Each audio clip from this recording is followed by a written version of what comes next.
Demokrasia wacho kamano. Ora ng'o midwa chun governor to kata wan bende group no kumoro wato kora ng'o midwa chun joma kono nyaka to group ka dongruok. Ang'o mono wan bende piny nyaka mana mheshimiwa Mbadino. Mondo wayudie wan bende wadwar kaka yudo loch. Mae wan bende wayudi jomoko mawuok kucho bende dio join wako. So wan mosiku mane wan nikose yombo ne wajoin jomoko. Mani piny na mheshimiwa. Okay. Orengo pok nowacho ni nitie ng'ama chone donjo gi broad base ni. Mane momiyo ne wacho ni oyo nitiere makosa moro moneno iye kanyo to wacho ni oyo apogora e paro gi mano. Hello. Ore kanyo viode. Oyawre. Ochi oburu se. Machigni Ching Bob. Kamano. No. Yes Bob. Nikech gimoro kono timore ne tap ko e ndere machielo chofe. Gimoro timore ne tap ko na eno. Ng'ato ka ng'ato. O concentrate gimotimo. Okay. Okay, kamano ahinya. Ng'ato ka ng'ato ket mainone e gima e pok mare. Mane gima otemo wacho kanyo e ote mare kam oyawre. Hello. Okawinji. Maramogi. Hello, Vijay. Oyawre. Ora nya Pascal Oranga. Pascal machigni. Vijay jotenda nyaka bed jadir. Nikech ka gavana kare ndio sindika winjo kisomo kanyo bok kare ndio sindiko nyaka ne kiri go mbero mukode. To konchiel koni to kodhiel to wacho ni gigi wakaw nikech gin ratichwa. Kendo jo piny moko bedo ka support mamando ratich gi wacho ni gavana kik dhi kono. Gima jo nyaka ng'ini fulo mar gavana romo gi president ni ko nyalo romo kode samora mora. To japiny ga koranga kama endi makata si kero kamori yonge go. Bedo matek koro wawe kuru bedo jogo ko magimora mora ko wach ndo adhiala yolololo. Yo ndiko do wach kanyo ndiko to 17 tena 18. Tarik 17 dwe mar 4. Manyo ndike ni mondo okwano rom kode. Yes. To gimoro waneno ka ringo kae ndi nyaneno ka jal ka gima jatend migawo mar teko romo kod Musi Nwagumbo. Yes. Ya parna kamoro nyogi pora weche ka piny chal lakini gima nitie.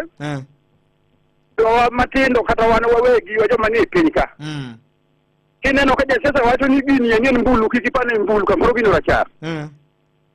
Yo macho wacho ni rengo krom kodi don koro eru secho manja komni mundo kuyo manyene ko chika to koro dine. Don koro yo manja komni koro kuyo to gindo koro mo kodeli to tiaro wach mo tiaro wach ma jal ma jo piny pa mo jo piny o kida dia yol gi weche mamoko gi. Ero kamano. Koro idi maduongo duma. Motuo we wundo manumu nyaka to adom dongruok e sirikal to be wakwayo jowania.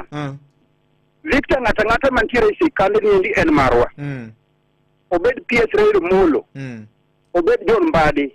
Obed Wandai, obed ng'ata kata director ma jar Migori mamedo ndal dhano iki gi chande gi tes jodongo je. Yes. Mago tegi ndo akoro sama ng'ato dwa kedo ni golo Rail Molo kata gol Mbadi kata gol ng'ane ni jipani ko gol ibro ket jaluo. Wae ure fitina joluo gindo moero gi jowetegi koro sani ne kaka Rail Molo gedo neji. O gedo ne mudli kata gwe mosetimo. Okanye ne gedo ka jomo ko desaji ni bele. Wae ure fitina kod nyego manono jaluo mineno ni endi ban kaka ani. Yes. Kodi gato lawo mi muonyo no ni ubedi wiya wi ene mo ni go benyo muonyo. Ero kamano. Hey, Maramogi, pole sana. Aka usimbe ka inyalo na oteka oyawre. Oyawre Victor. Machigni. Donga winjo ka koro rengo ne mani iko mar bodyguard mar jakom mani iko mano kiero wati mbele rai. Kane en gi teko gote kuda ko no wedi joma joyi ma jo kan jot mar jatend piny da ko ne yene mondo miyo gi mochako mani mana jakom mano kwero ni otimo marach kuom dore gi sirikande ni. Motuo we wundo manu sirikal nyaka gol dongruok nyaka gol e gine mamalo sirikal mamalo. Awinjo. Nikech gin kaka governors. Ini lagi pesa mimi lagi ni okrom nyaka gichak gidog malo gigo chong gi piny. Owuoyo giwuon telo ni makanyalo chako ndoso ni gimoro nikech matin 50% mimi lagi ni biyelo dekuga. Awinji. Oro miyo orengo nyaka style up nyaka yia ni gima nosebedo ni obedo kata obedo ni oko kawo pache ka jogi ne donjo broad base. Okanye kama koro wantiere don koro neno ka koro onge gote kumar neno rais kapok okalo kuom jakom mano gi oting'o winjruok gi ker. koro miyo rengo nyaka ng'e ni jatelo mar piny en William Ruto kendo en motelo nyaka miye luor moromore kode seche ma en kindene mag loch. Erokamano. Oganda wadhi koro nyaka ng'e onge gimoro manowacho ni jomoko ni ok nikobedi broad-based to gimoro timore. Broad-based nyaka wabedi nikech mane way forward ma nyaka waluw. Erokamano. Ma ng'ama oneno ka mano tek ni to nyalo mana chung' tenge to wang'e ni wane ng'eyo ngelo jagob jatend piny William Ruto. Erokamano. Erokamano Victor. Aya. Wende Jokopere. Moyo mkunjufu twakutolea.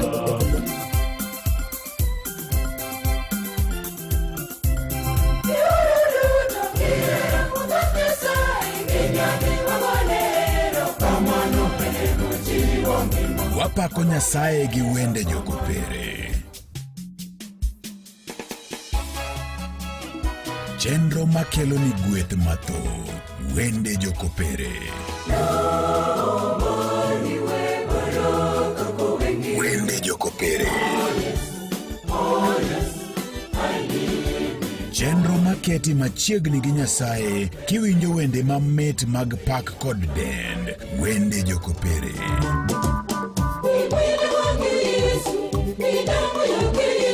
Jumapil ka Jumapil kochakore saa 12 odhiambo nyaka saa 1 otieno. Yud thuolo mar winjo wende mamit mag Jokopere kochan gi Lydia Akoth. Wende Jokopere e Radio Ramogi kar chuny Jaluo.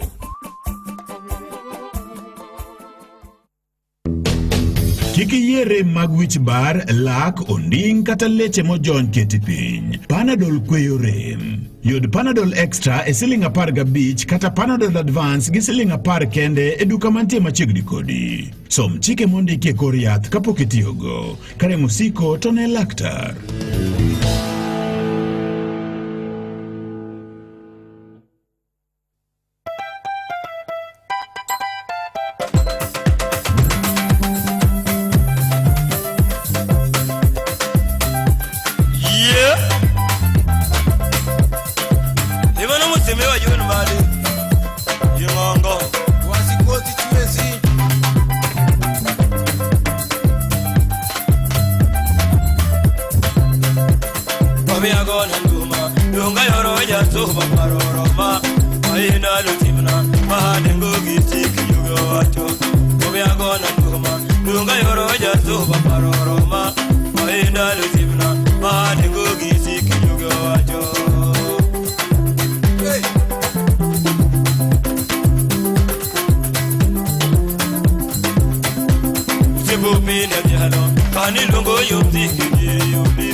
polo ujung mana musemeha ujung joyugi MP kwasi uridi kura goyo mose mama roda mikacheda la wanaru mukendo uni mungu chana kimai mamu uridi kura goyo mose mama roda mikacheda la wanaru mukendo kabuni mungu chana kimai mamu no hey ajuya base asi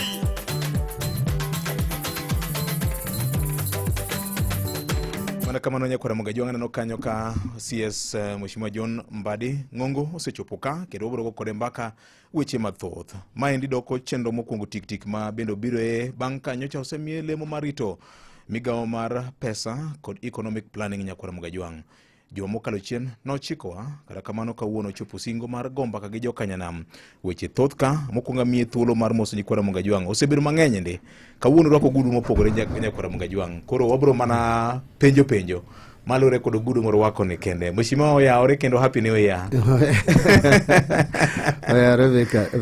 happy new year iro kama na yeye niko pukuromo igamanyie nene na happy new year nyaka iro kama adil pokuromo Mheshimiwa donge ne wachano nwaro moto weche ng'eny yes and singo en gowi abiro chulo gowi iro kama mokwongo agwero kama na yenya okiota yenya nikech sani mae kinde makoro une gi tich mateka yenya kaka ministry ma bende yudo thuolo mar gomba ka gi jopiny ok yot ahinya ero kamano ma achiel kuom tijno ero kamano ahinya akeni adoni Sifuna bende winjowa nikech ywak ni media houses ti idhiye to senate ok idhiye nyora ne senate is it the day kawuono en tich adek nyocha on Monday ne Senate committee. Yes. Senate, by the way, Victor, Senate masedhi kata plenary as nyakana been appointed as the Didek. National Assembly as the Manadichal. And committees mag Senate as the Moloyo mag National Assembly. Okay. So moko begin na siasa. Ero kamano. Yes. Osebedo kula iwanawa ni ibono dhi Senate. Ili bende samoro chanda wanito binan gi aginga moro kodi. Maybe ongeyo atotoka ngeyo ero kamano yenya ministry dinade well ministry dhi maber tichok ne yot ahinya but aparo ni wasudo kama koro yweyo matin okaneka rach otek to nyaka time tich matek ema dwaro jomotegno matime so kineno ko mi tich matek nyaka bed no neni negi nguvu moro so wabro time yes ero kama na yenya kani biro penjo ma jopiny penja kama ng'enya yenya mabende ang'ene ni winjo radio eni to ang'o ma sirikane ne ang'o pok mar oganda luo ni ang'o e sirikandne ma kidhika ni wane sirikal pakuru sirikal ber to jomoko bende wacho ni mana joiye kende ma winjo berne kaka un aken be winjo ber but you know Victor jomoko nyapani winjo ber to okoyota ahinya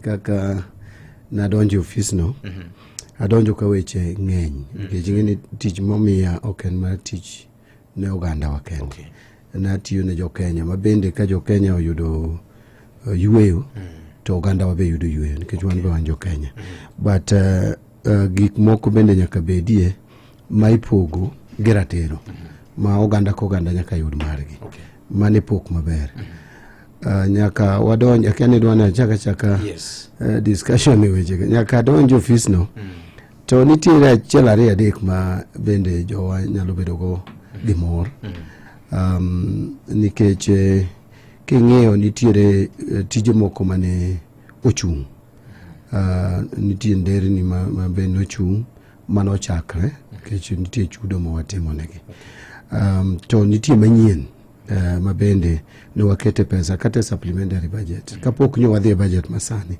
ang'eyo ni ang'na adhi budget masani nitiere nyalo nwang'o kaka ndara moro man kachako Migori Suna East mane ok nigi utonglo maber mangege mapera ne wakete pesa kendo koro contractor manyo kuro chendo but na winjo ni jo roads welo contractor ino kantie yoma ilon nyaracho boke bende ni wakete pesa en bonego be nodhi mbele ka okodhi mbele kuro jo roads nyaka make sure nodhi mbele. Nitiere ndara masara madhi nyaka Suri nyaka Golumuok. En bende nyocho wakete pesa.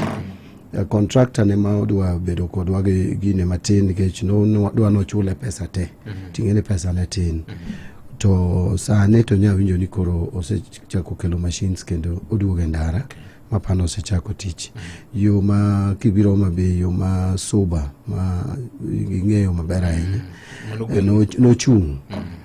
Nochung' nikech ne onge budget. Koro ne wakete budget moro mapiyo piyo nikech ng'eni en mana budget mawiye. Magi chagi duogo gichako tich. Nyo nitiere again ywaruok e kind subcontractor gi contractor, but by yesterday evening nyo sort out mano. Ma paro ni kawuono contractor no kendo chako endelea gi tich mondo tiek odhi mbele gi tijno. Bende nyocha jatend piny owacho ne jatelo mandara kawan kode ni mondo many yorno iloso okenge ariyo. Nikech ne okelose Gwasi koni to the side marach sani kora ahinya mogik en side ma Kaksingri or Suba Central District. Koro nyo chiwo chik ni mondo olose okenge ariyo ma budget emanyotin, but king'eyo budget ma higani waketo ne budget makore ni bunge sani oketne pesa maber ma paro ni koro mondo kenge ariyo gotimo ok nyal bedo ma tek ahinya. Tiere kata yo mandhiwa ma osechenda ahinya Marindi Magina nyaka Pala. Nyono uchao ne wakete pesa e budget ma wiyecha. Ma supplementary ma koro sani nyocha tendering osetim ma jumani onego be ni imiye ikete lwet contractor. Ma jatend piny nowacho ni kodhi e Madaraka Day to nodwa ni mano achiel kum projects ma onego chaka yanga. Yo machielo nitie mawuok Golumuok maluwo Tati madhi tudowa gi Migori kamoro ni Kogore. En bende onego be ni chiwe ne contractor jumani. Then nitiere yo moro maluwo dho nam Pala, West Karachuonyo ma bende osebedo kochung'. En bende ne wachiwe pesa onego be nodhi mbele. Nitie yo machielo mawuok Adiedo nyaka Pala. En bende ne wachiwe pesa ito ne wachak manyien. Then yo machielo bende mawuok namba Karabok atim luor ne mosenindo mondo were nokodwa no luonge na Adiedo Karabok, kodwa no luonge ni namba Karabok Adiedo. En bende no wachake kendo budget ni ang na gine details embesani ni wakete kendo pesa. Kidhi Kisumu bende the same. Tie Moroni Mamboleo yo maduong'ni. En be nyo wachulo contractors ni tie kanyadek. Tie kaka wachulo gi monego be ni koro tijno dhi mbele. To gi yo machielo ne waketo manyien. Nitie masani bo aketo manyien ang na uwe, but nitie mane wakete e budget ma wiye no.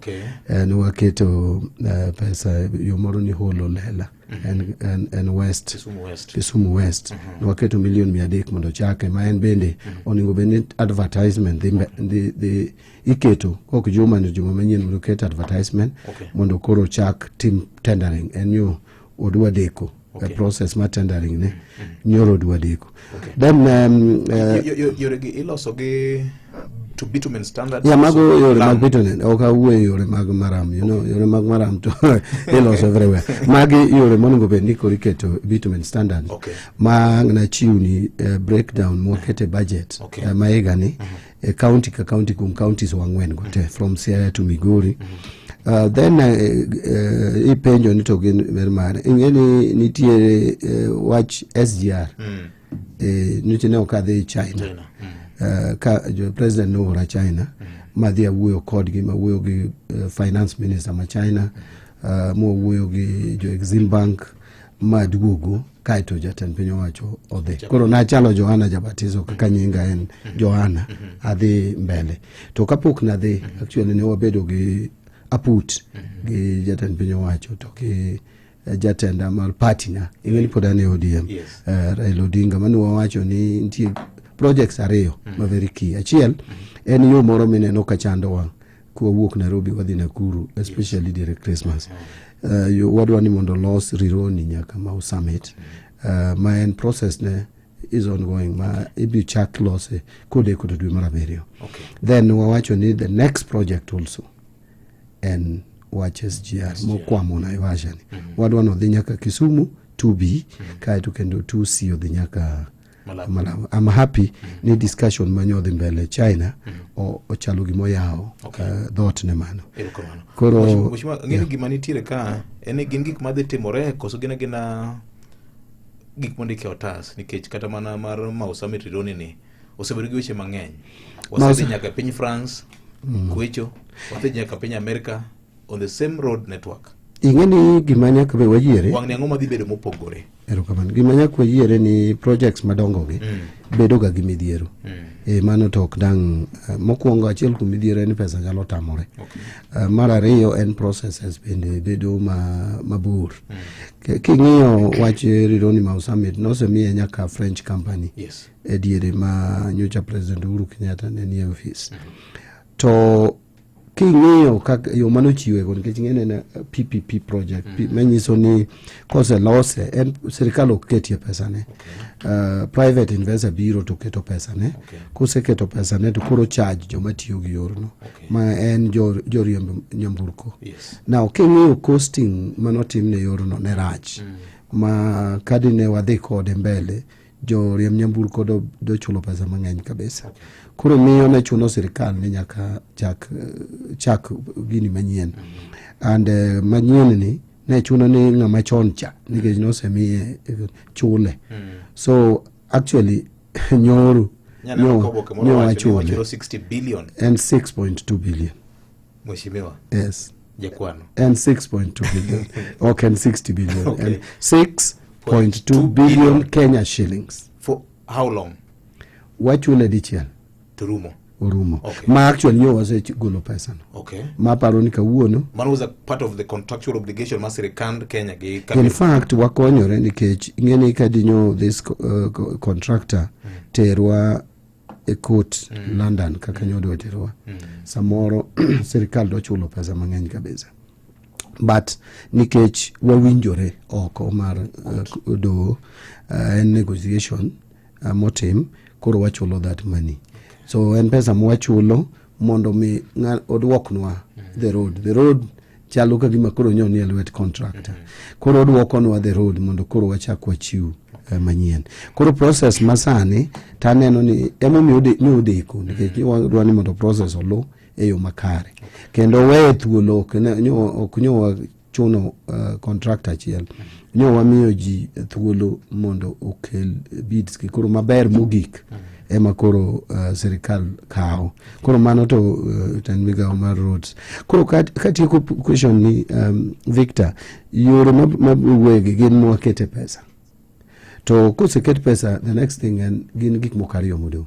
Achiel en tendering process mitimo gi Ministry of Roads. Mar ariyo en golo exchequer. So exchequer kapod an mani office no en tije mar golo exchequer pesa mondo olos ndernigo kata olos gik ma onego timgo. Mogik manadwa mention en yo ma bende wasewuoyo ahinya miluongo Lake Victoria Ring Road. Lake Victoria Ring Road king'iye maber kama pok onge yorno kabisa ma yo lalgo.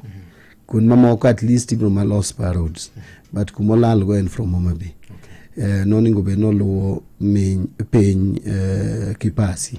To the odonjo gi kikadho ka the late Senator Kajwang kata the current Senator Kajwang. You know, nyakwambe ma wan go umbe por ng'eny. So odonjo kamoro Luanda. Then odonjo the Lam mantie nyaka Mbita. Then from Mbita to Sindo bendo onego bed ni contractor masani. Then from Sindo odhi nyaka Nyagwethe. Mano lot achiel. Then lot machielo wuok. Kanye mamito kamoro nogo e picha kumokene. chon maybe gimoko mathoth ing'eni yore wani gi midhiero Victor so moko no nyalo moko nyagwethe nyalo moko kamano moko bende igolo from other places social media nyalo golo ni yo kara another place ukelo kanyo but yore tok beyo so we okwanyal deny ni Suba South osebedo gi midhiero mar nderni Gendewa other constituency actually it's Homa Bay County one gi constituencies adek mosebedo gi midhiero ahinya ma en Mdewa Suba South to gi Karachuonyo also the western part of Karachuonyo at least Suba North nigi awe more matin now ki Nyagwethe then from Nyagwethe Nyandiwa kamano milume Kuyu moduogo donji gi kamoro no odi then odhi kamano kigi kamoni Supernova ochakugo ko donjo gi Kowigo Lang all the way to Muru that those two lots among so nyocha nitie kaka minister mande ndara no kelo yore mokareo mondo World Bank otimnegi financing achiel ne South Rift donjo gi Awendo is a road madonjo Awendo and another one benie North Rift kuro na kana dwaro approval mara kono woni a ring road ni beketka so kano waketo ring road kajani gimosebedo sigana jatend migawo mar ndara manenie serikal mar Uhuru notamore ni pesa ket pesa kanyo nikech already Nyanza niga major road ma Ahero all the way to Muru I mean not Muru Sirari ni yoro no iloso gi pesa mang'eny koro knya chak los machielo koro bedo ni kanye mokonyo so yes koro watere World Bank but then Muru yesterday nitie roads moko mwamiyo jo China ke World Bank poko process yore mwamiyo jo China ma oningo jo China mewa 72 billion to do nyo winjore ni yor ni biketo kanyo actually nyo winjore gi jatan piny yor no be waket kanyo so in case ni mar World Bank deko kama odhi pio to 124 kilometers yo mabora in fact minister mar road yo complain and waziri to ma no kangeni yo menye wacho ni bor kama but it is for economic value we get connect wage Tanzania so and gi geno ni either ubrobedo funded gi China or ubrobedo funded gi World Bank either of the two gini funding model gi bedo under PPP koso thothgi because neno kage mageno this one no when it will be to ubrobedo loan but gin concessional loans World Bank gini mi waga loan at even 1% interest and then loan more makao katamna 36 years 35 years 40 years so can loan market pressure hinya but jo China bende are willing to make a loan at below 4% it's about 3.5 3.7 so what will negotiate code yes penjo wach mar SGR maudbuti interfaces madhi Kisumu madhi nyaka Malaba jomoko temo argue ni okomegi molong ni economic sense ne the region apani gin weche ma somo isewinjo ka jomoko wacho king'iyo viability mare ochalo nade usetima assessment kaka ministry yes your ogine reruno bro bedo gi nweng'o maduong' kopono lose kaka ne oningo lose nikech reruno nengo wuok Mombasa Nairobi Kisumu Malaba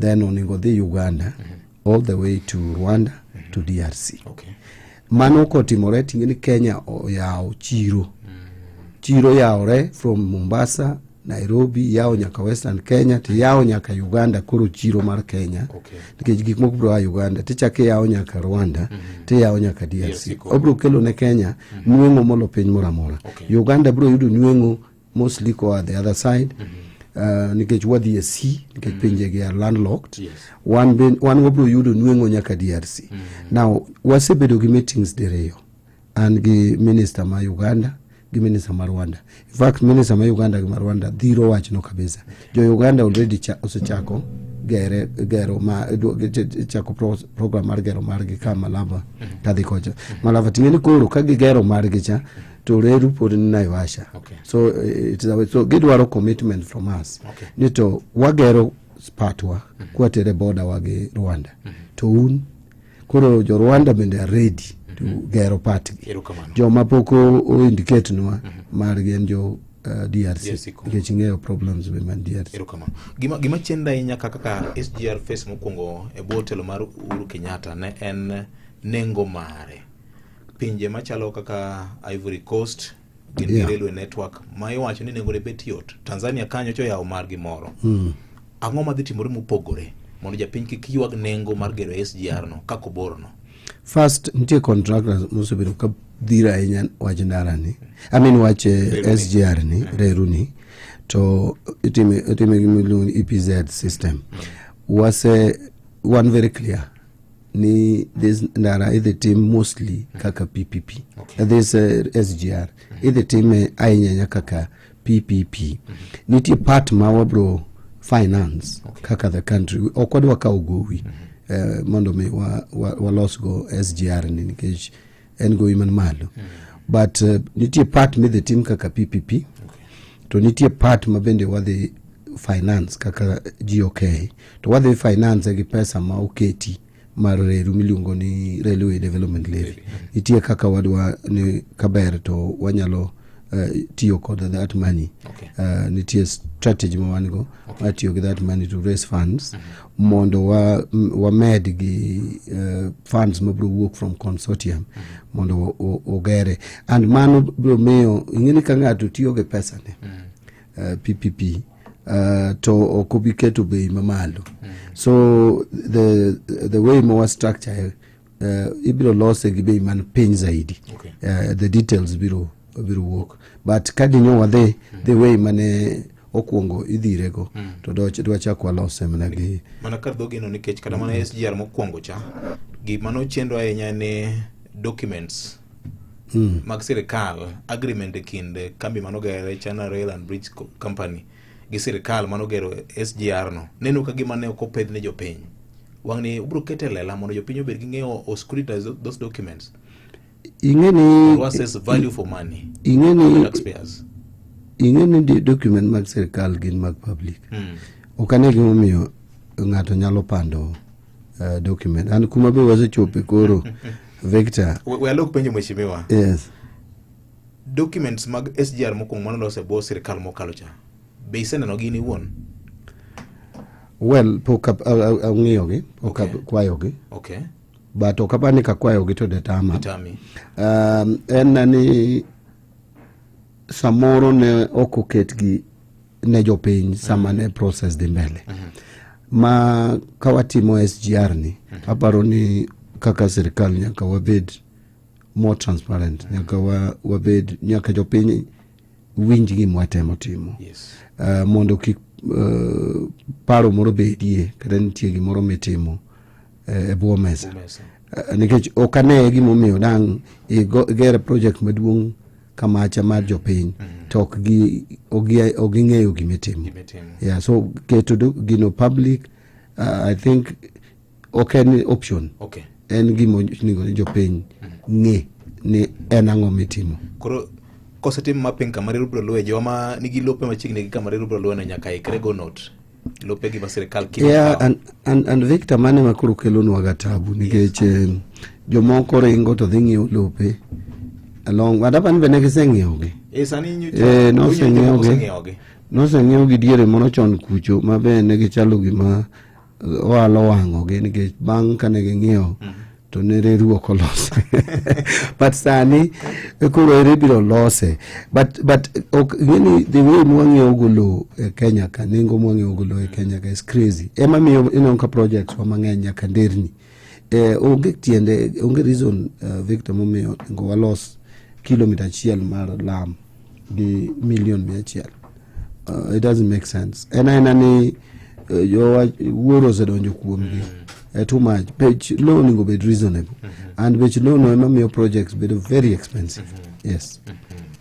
Makemana kanyo ja waziri obro dhi nyime kod medo gomba kama tutanyanya kwa Mugaji wang penjira no kaka ng'eny kabisa wach mar broad base ne maneno ka ji penja kanito wanaye koso wanoko kaka oganda luo en sari omaro kinyi weche manyien kod Vincent Otieno ya tend migawo mar pesa kod chano chenro mag dongruok Mheshimiwa John Mbadi ewendo na okinyi makawuono wagomba ka weche buora nya kwa Mugaji wang to ahinya nikech dhowani owinjo ma momiyo na agwele ka mondo omula nawe mokuom weche ing'eni ofise ni en ofis morito mwandu mag piny Kenya mangima, ok mag piny Luo kende. Mano gima jowa nyaka koro ng'e.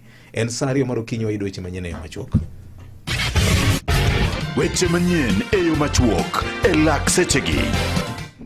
Oyaore Nyakwara Mogajwang kendo machiegni nyinga Vincent Otieno. Jatend migao mar omenda John Mbadi olero ni limbe mane otimo e piny mar China en kachiel kod jatend piny William Ruto kelo ber mokalo ne oganda jo Kenya. Ma en bang' bedo ni moko kuom jo Kenya ne penjore gimomiyo Ruto ne ochako dhi omo hola kendo e piny mar China. Mbadi magie thuolo ni otimo limbe e chenro mar Ramogi Baraza. Olero kaka ntiere ndeche moko e kaunti ma Bei ma bende idhi losi kokalo kuom omenda ma bende ne owuok e piny mar China no. Roads moko mwamiyo jo China ke jo World Bank poko process yore mwamiyo jo China ma oningo jo China mewa 72 billion to do nyo winjore ni yor ni biketo kanyo actually nyo winjore gi jatend piny yor no be waket kanyo. So in case ni mar World Bank deko kama odhi pio pio to 124 kilometers yo mabora in fact minister mar road no complain and waziri to ma no kanyo ni yo menye wacho ni bor kama but it is for economic value we can connect wage Tanzania. So I'm geno ni either ubrobedo funded gi China or Komachielo Nyakwara Mogajwang en midhiero ma okwako sekta mar weche mag somo pacho ka medo mana jimbore ka koro gie sani to sirikal ne ong'ado bajet mar omenda maromo bilion 62 ma yande ne oketi ne sekta no. Jopuonjre miche gi miche koro dhier nono bang' bedo ni sirikal kokalo bad migao mar omenda ne ogolo oko bajet te manoketi mar ndiko jopuonjre ne weche mag penj kata examination registrations. Okang' makoro dhi chuno jonyuol mondo mi ochak chulo ne nyithindegi pes penj madongo mong'ere kaka national examinations. Lipot mabende ne ochwal ne komiti od bura mamalo mochung' ne weche mag somo ne oyango ni sirikal ne ok oketo e bajet pes penj mag jopuonjre. Exams is an activity we know at the end of the year, summative exam assessment has to take place. It is this cost. Then you bring a budget here with zero. Really engaging National Treasury on this particular matter with the aim of ensuring that we provide the monies that are required so that we can be able to support our children who are doing exams. The rationalization came in and the examination money was one of the areas that went down. Weche moko Nyakwara Mogajwang en ni weche mag yudo ratiro kachiel kod chenro mamoko mag odialo buche koro chwal machiegni gi jopiny ma en bang' bedo ni ogai mar jodar buche Martha Koome nyo yawa yanga doho manyien ma Kombewa ma yande ne ogere sub county ma Seme county ma Kisumo. Koome wacho ni oganda e gwenge mag kono koro ok bi wuotho ndao mar abora ka gidhi kuonde machalo kaka Maseno kachiel kod Kisumo no mikoro gidwar weche mag doho. Jatend odialo buche jatend doho no bende kaka kamano poe mokalo board mar ragucho omenda mar dongruok mar kar chung' od bura Maseme kuom neno ber mar ne gero doho manyien e gwenge makono. Ne bende wacho ni bad migao no koro biro kawo thuolo mar gero doho kata odialo buche mathoth e constituencies kata kuonde chung' ute buche duto 290 Mathurka. Nyakwara Mogajwang gi kanyo ne mochope giko mar miweche manyien e machuok watudre ka ngoromo saa 3 ne weche manyien ka gibo bedo mago motuche kor gwenge.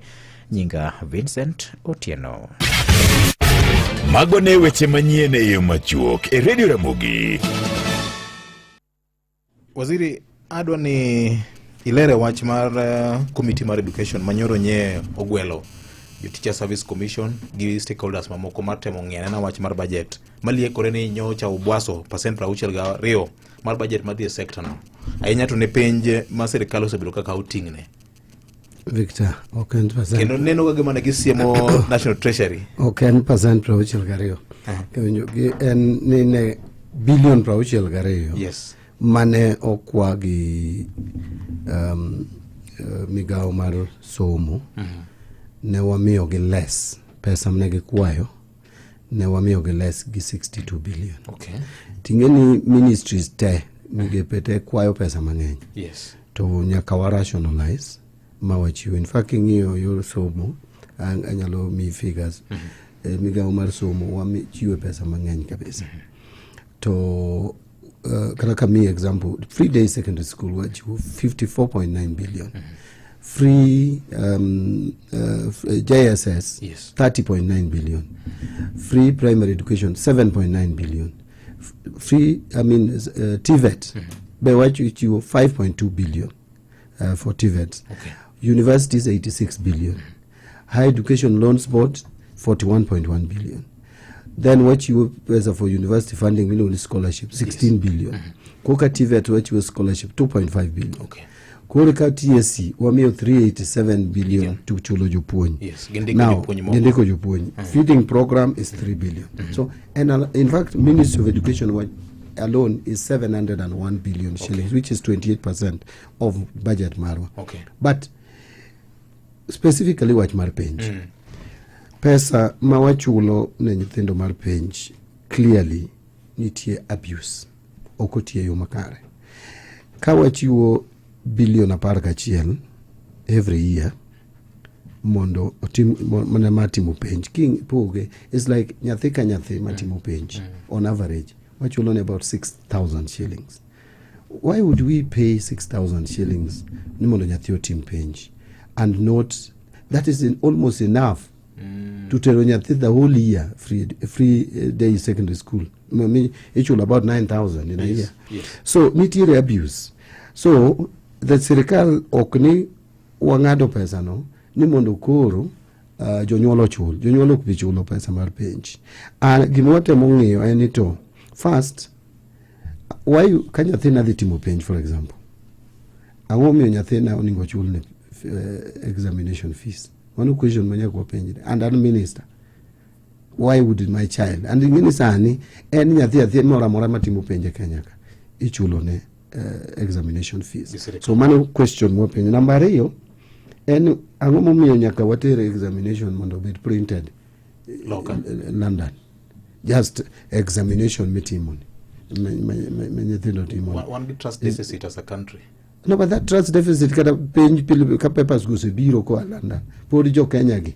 The same people. Ema manage gi. And even jo kanitie midhiero.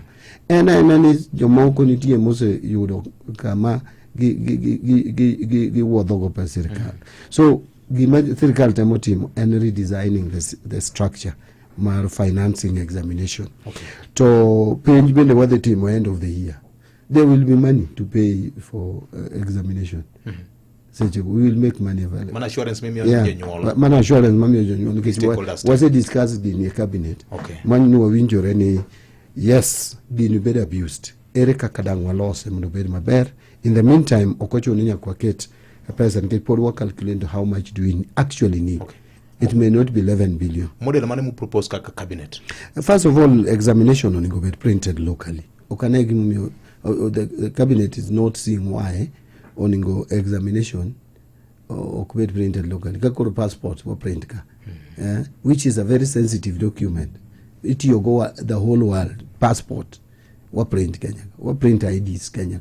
We can print examination Kenya and very cheaply. Katamana IBC bene print papers. Yes, exactly. So why ngeni tigi moko mwasebiro kwa team over the years and we believe ni maneka koni go team gi. Okay. Kata ok make sense. Okay. Kata jiusa sodo. Madi bene ria koma kaka expert mikelo ne serikal. No Maria kuma serikali. Victor okadwa dia agina ni. Yeah, tani kuran part of the cabinet. So we must waji cabinet. Cabinet to agree on. And kuran man cabinet regardless of ngamukele. Collective responsibility. Collective responsibility. Yes. Yero kamano. Waduki mana chien. Angedi ki wote pinyilu kaka manaje winjo moro penjo ka ni to isekwana wande ni mang'eny gi projects mamoko ma serikal timo e pinyilu. Ponti naka mang'eny jomoko wacho ni unemuinjo ber kaka jo sirikal. To pinyiluo kara jo pinyiluo, why should they embrace this government? Mana mawiye en gi political lens mare gi economic lens mare. Victor, in gi advantage ni isego namba ariyo gite, namba mar siasa gi namba mar bede sirikal. Be podago kata namba mar siasa na podaga go. Ngene kigolo ngere bungu. Jero dala. Ngere no clock radial. But Victor, yes. Aparo ni jo wasa moro pok wang'eyo kaka ibede sirikal. Emomiyo seche moko wanyalo golo weche ma samoro wawacho. sirkal ka intie and anaparo ni wan gi thuolo maber. Victor dwana ami example. President the Homa Bay Madaraka Day. Wan kaka jotelo ma Homa Bay ni waneno mano kaka opportunity kotel gi governor. So governor gi jod bura ma Homa Bay ni wabedo mwago mbaka. Waneno to biro kerni ero ala mada wenwa. Bange ni wadhi kuom ker jatan piny owacho mwadhi mwawuoyo mwawinjore ni jatelo kibiro nitie gik moko nyaka tim. Kono wane ginango gini wakoni wal nderni wadwa nolosi me Homa Bay. Wadwaro ni mondo losnwa paya kar meli kacha. Oselos phase 1 phase 2 wadwa nolosi. Wadwa ni airport makabunde obed airport airstrip obed gi kore. Wadwaro ni stadium olosi.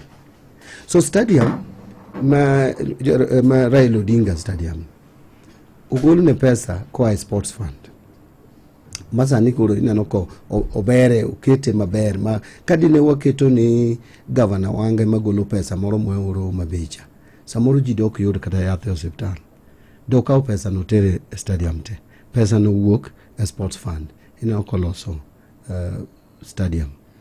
Now nyocha wawacho ni nderni ma Homa Bay wadono loso ben maber kabisa.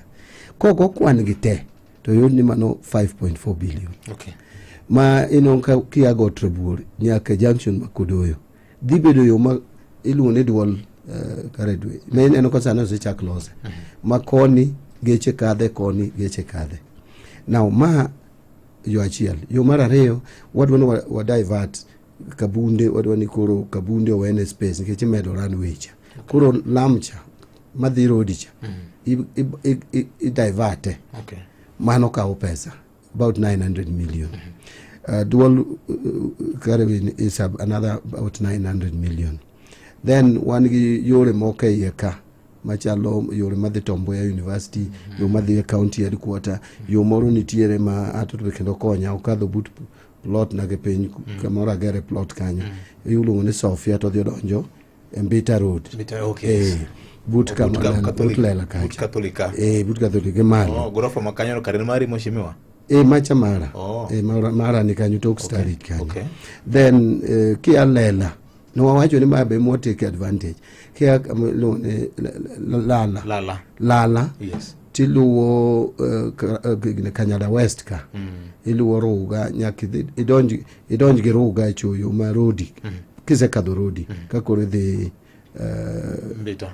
No, kise kadho rodi idhi Kobodo kocha. Nitiere yoruno iloso. Lam. Nitiere ma wamla. Yore gete me Homa Bay kao 5.4 billion. Now, kane wabedo gi minister ma roads, one gi leaders ma Homa Bay. No nyalo na miwa 1.8 billion kwa fuel levy fund. Okay. Pesa mudong ni Victor atiyo gi Kalamba. 233. Yes. Article 233. Assign. Now, kingiyo the gine paya ma Homa Bay. 600 million. Mwamiyo jo Kenya Ports Authority they spend kanyo. Okay. Again, atiyo gi Kalamba mar article 223. Mateko no omema na minister mar finance. Then kingiyo the Kabunde. Igero koro igero the terminal. Okay. Kama ji donje waiting bay all that. Okay. 197 million. Yeah. Kenda yaka tiyo gango Kalamba. And ena gimwa bedo gi governor gi MPs wa tuwa winjore and you know en gima yot.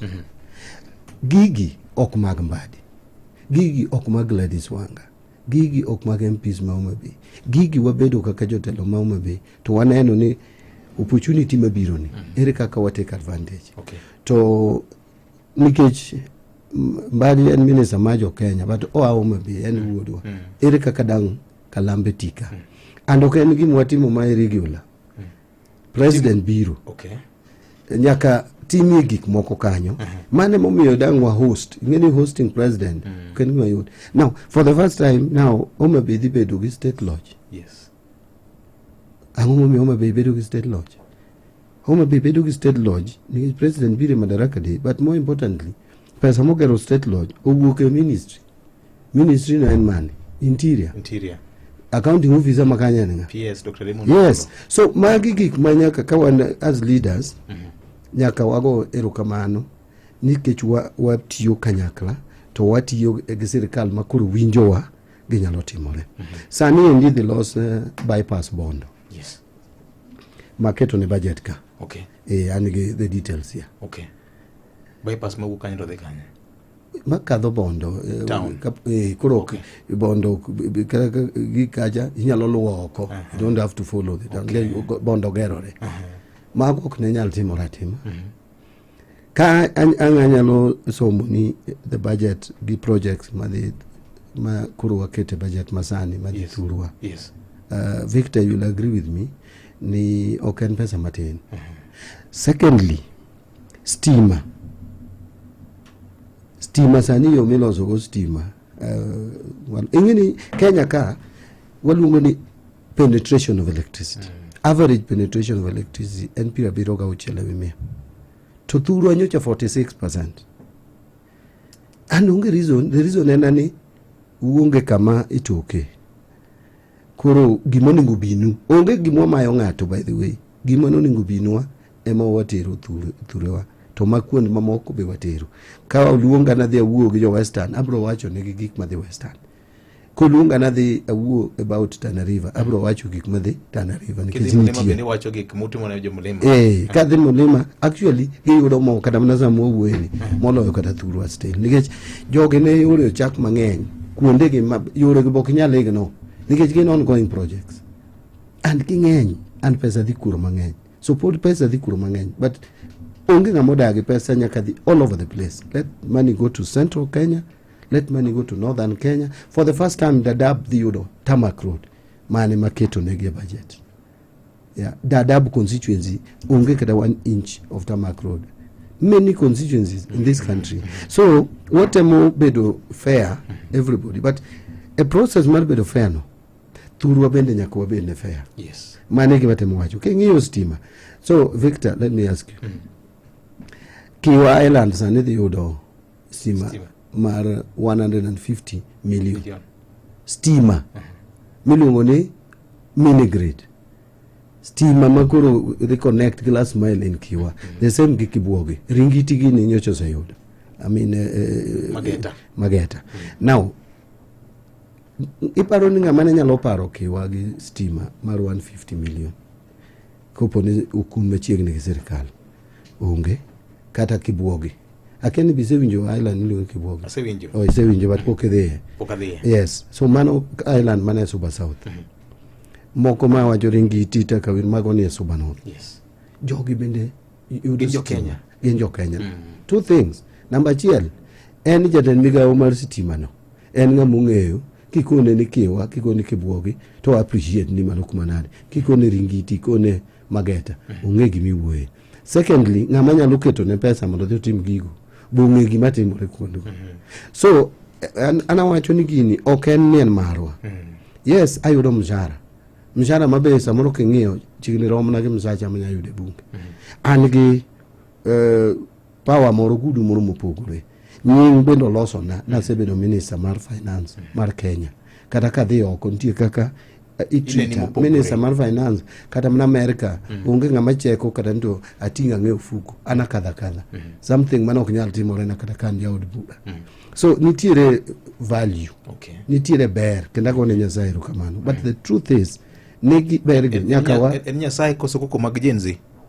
Jomoko wacho ni beneficiaries mag koko mag jenzi. Koro injenzi ni iwinje ni anao. Woni jenzi anyiso jipele ni Victor. Deo gitungo piny. Jenzi obiro maonge ng'amonge kore. Mano Nyasaye. Okay.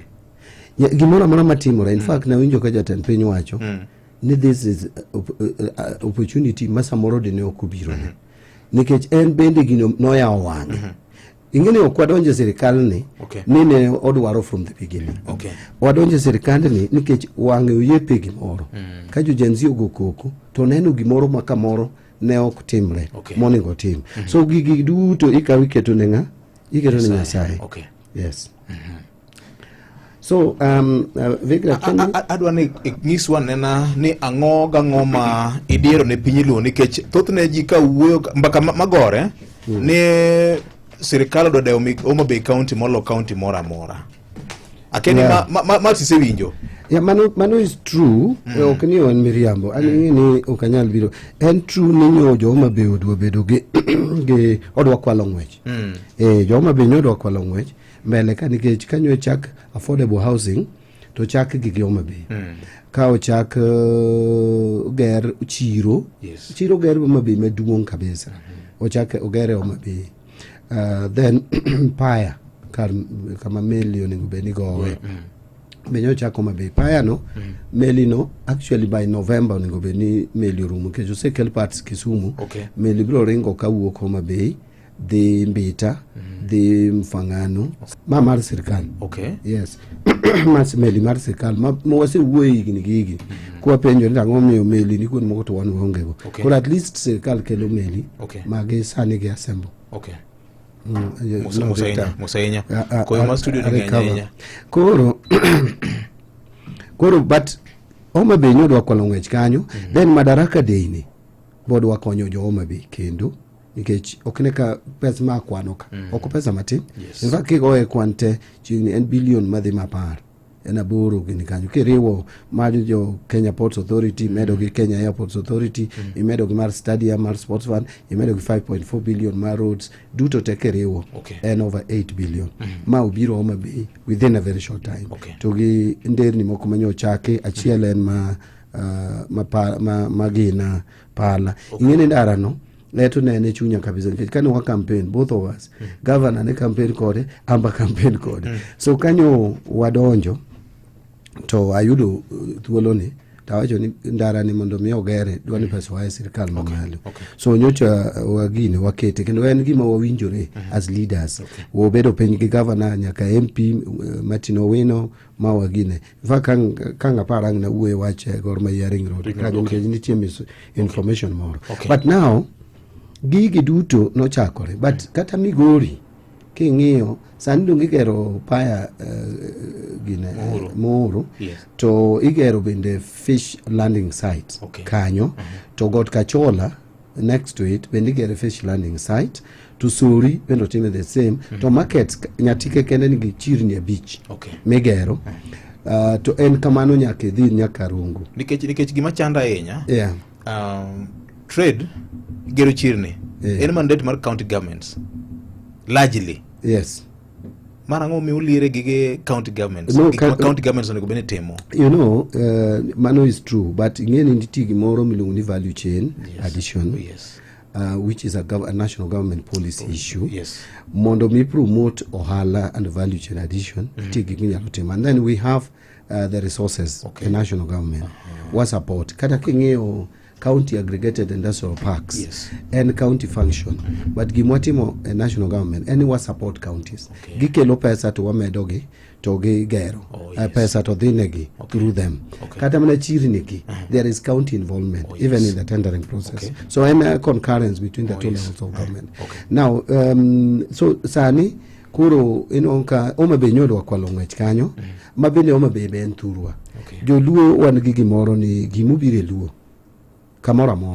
moro jaluo te sani kiwinjo wach kata Koru Soen ibro nongo ni Koru Soen damni en ng'ato wuoye Migori to pok odhi kata Kisumu to dwaro ni mondo time nikech jaluo en jaluo oganda wa en oganda wa and Koru Soen e budget ni nyocho chung no sebedo tendered mo bedo awarded mo oketi 500 million so get only 7% or gik mo setime is only 7% sani in this budget aketo 2 billion for it mondo obej ochake but anyalo dini through kawacha gi Siaya wadhi Kisumu wacha gi Migori at least nani ochako gi Migori Migori ka wan gi nderni mang'eny total mwadhi kete en billion 2 2,119 million yore gote.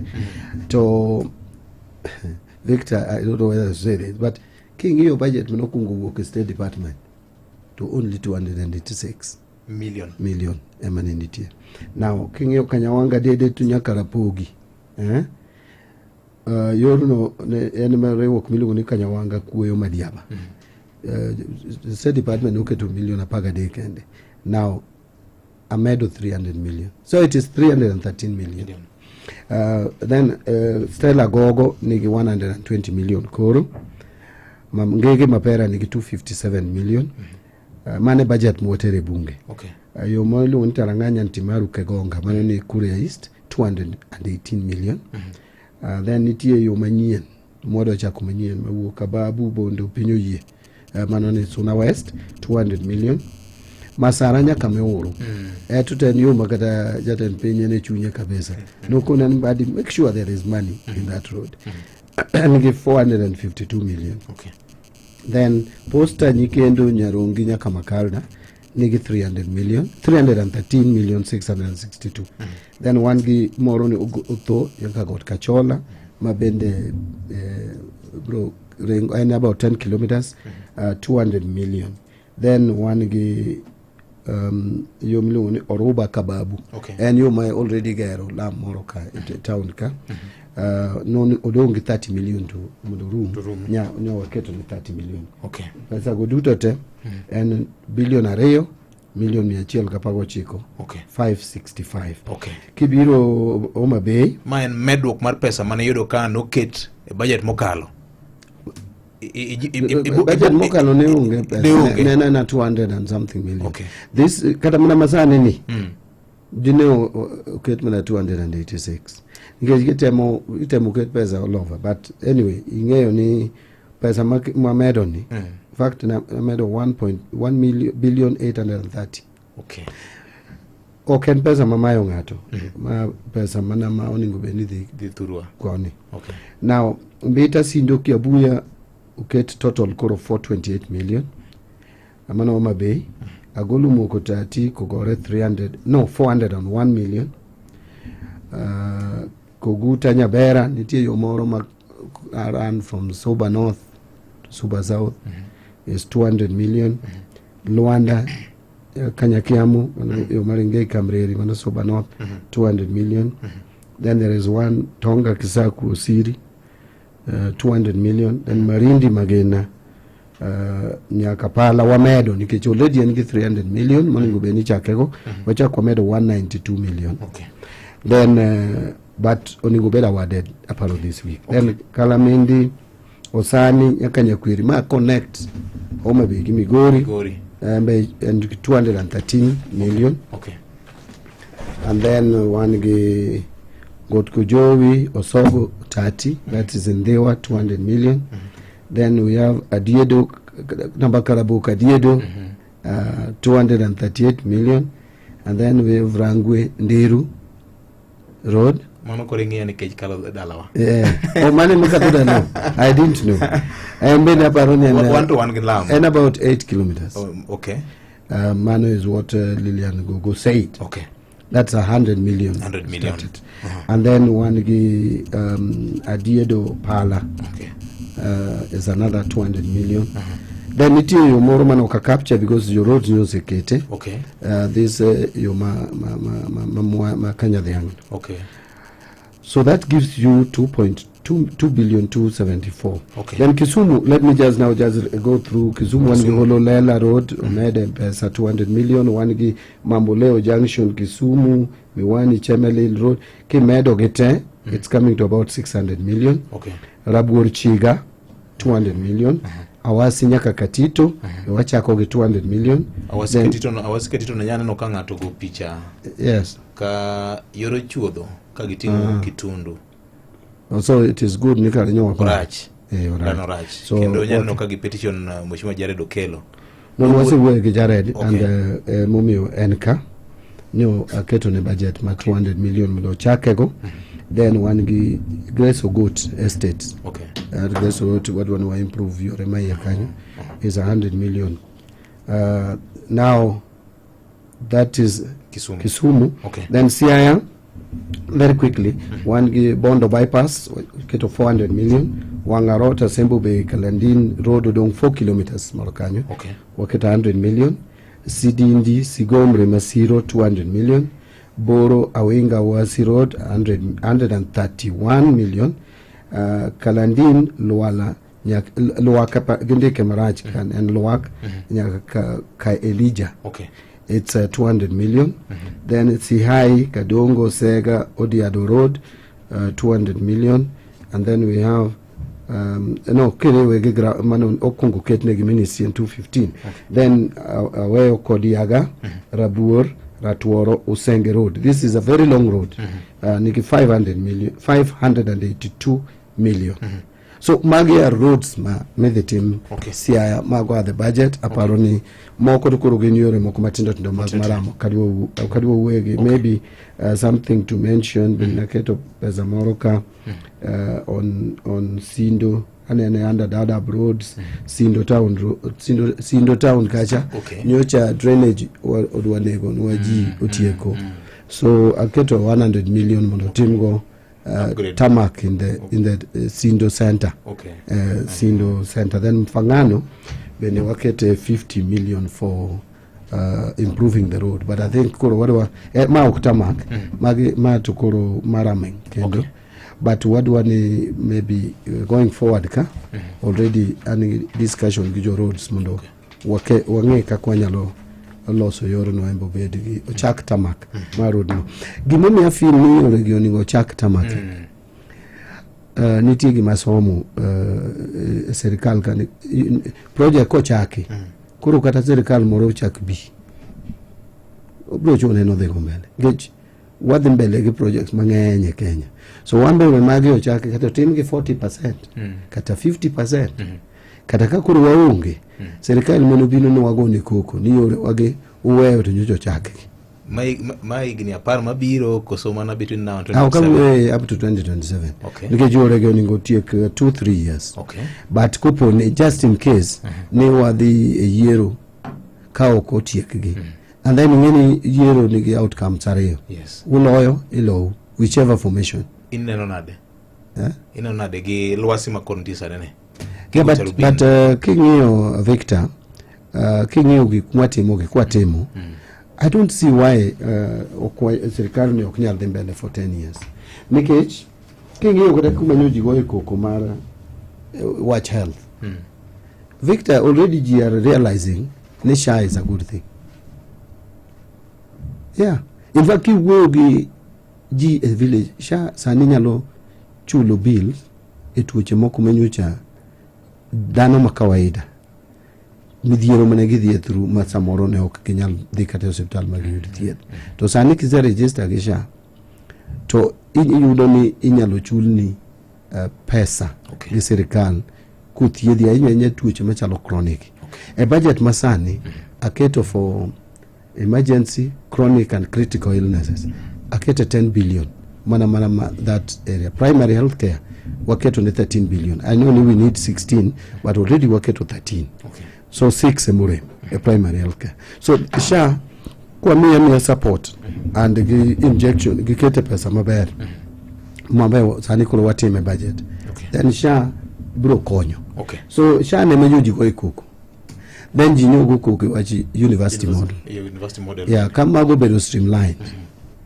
Angumudu. Okukuna na projects more way. Okay. Yeah. And then you have something to go and so your paying atemo mage my 5 years meda uruke. Erukamana. Mheshimiwa tabu manitire ka en debt strategy mane miketo. Nikech ma mzigo mosebedo ka chando jo Kenya kabisa. Makone ni kidhi Washington. Kiwuoyo gi IMF. Tine ni kanga maudhi mana kwecho kendo nyaka karango. Angeni serikali nigi yore ariyo kende maginyalo yudo pesa. Yeah. Usuru mabeda ngi wuoyo finance bill manyene ne kachiel kod holo. Yeah, holo achiel kum strategy ni nyaki hol responsibly. Holo responsibly mean holo ni nyaki chak gi budget. Budget ni nyaka bed budget makisungulu ni realistic. Kingiyo budget manyo iga mokalo projection kata le lieko mana serikal lieko ne ni gamwadhi yani ne wadhi choko trillion adek gi billion 18 3.018 trillion. Okay. Now mano ok nyalre king'iyo the performance mar revenue ngaro so no waduoke piny to 2.918 then ucha waduoke piny to 2 trillion 835 sama nyo watimo budget nya insist ni nyaka waduoke piny further nikech kai ma wachake go weyo reru kiketo revenue mamalo kati biro gi expenditure mamalo kati end up ni revenue choke yudo expenditure to nyoka kore spend kore chuni ni akiol kore waduoke now and 2 trillion 757 kore wamedo gi 560 mar milungo ni other appropriation in aid kata pesa moko ma okuogi ushuru ma kimedo te en trillion adek billion adek gapar gadi gapaga berio.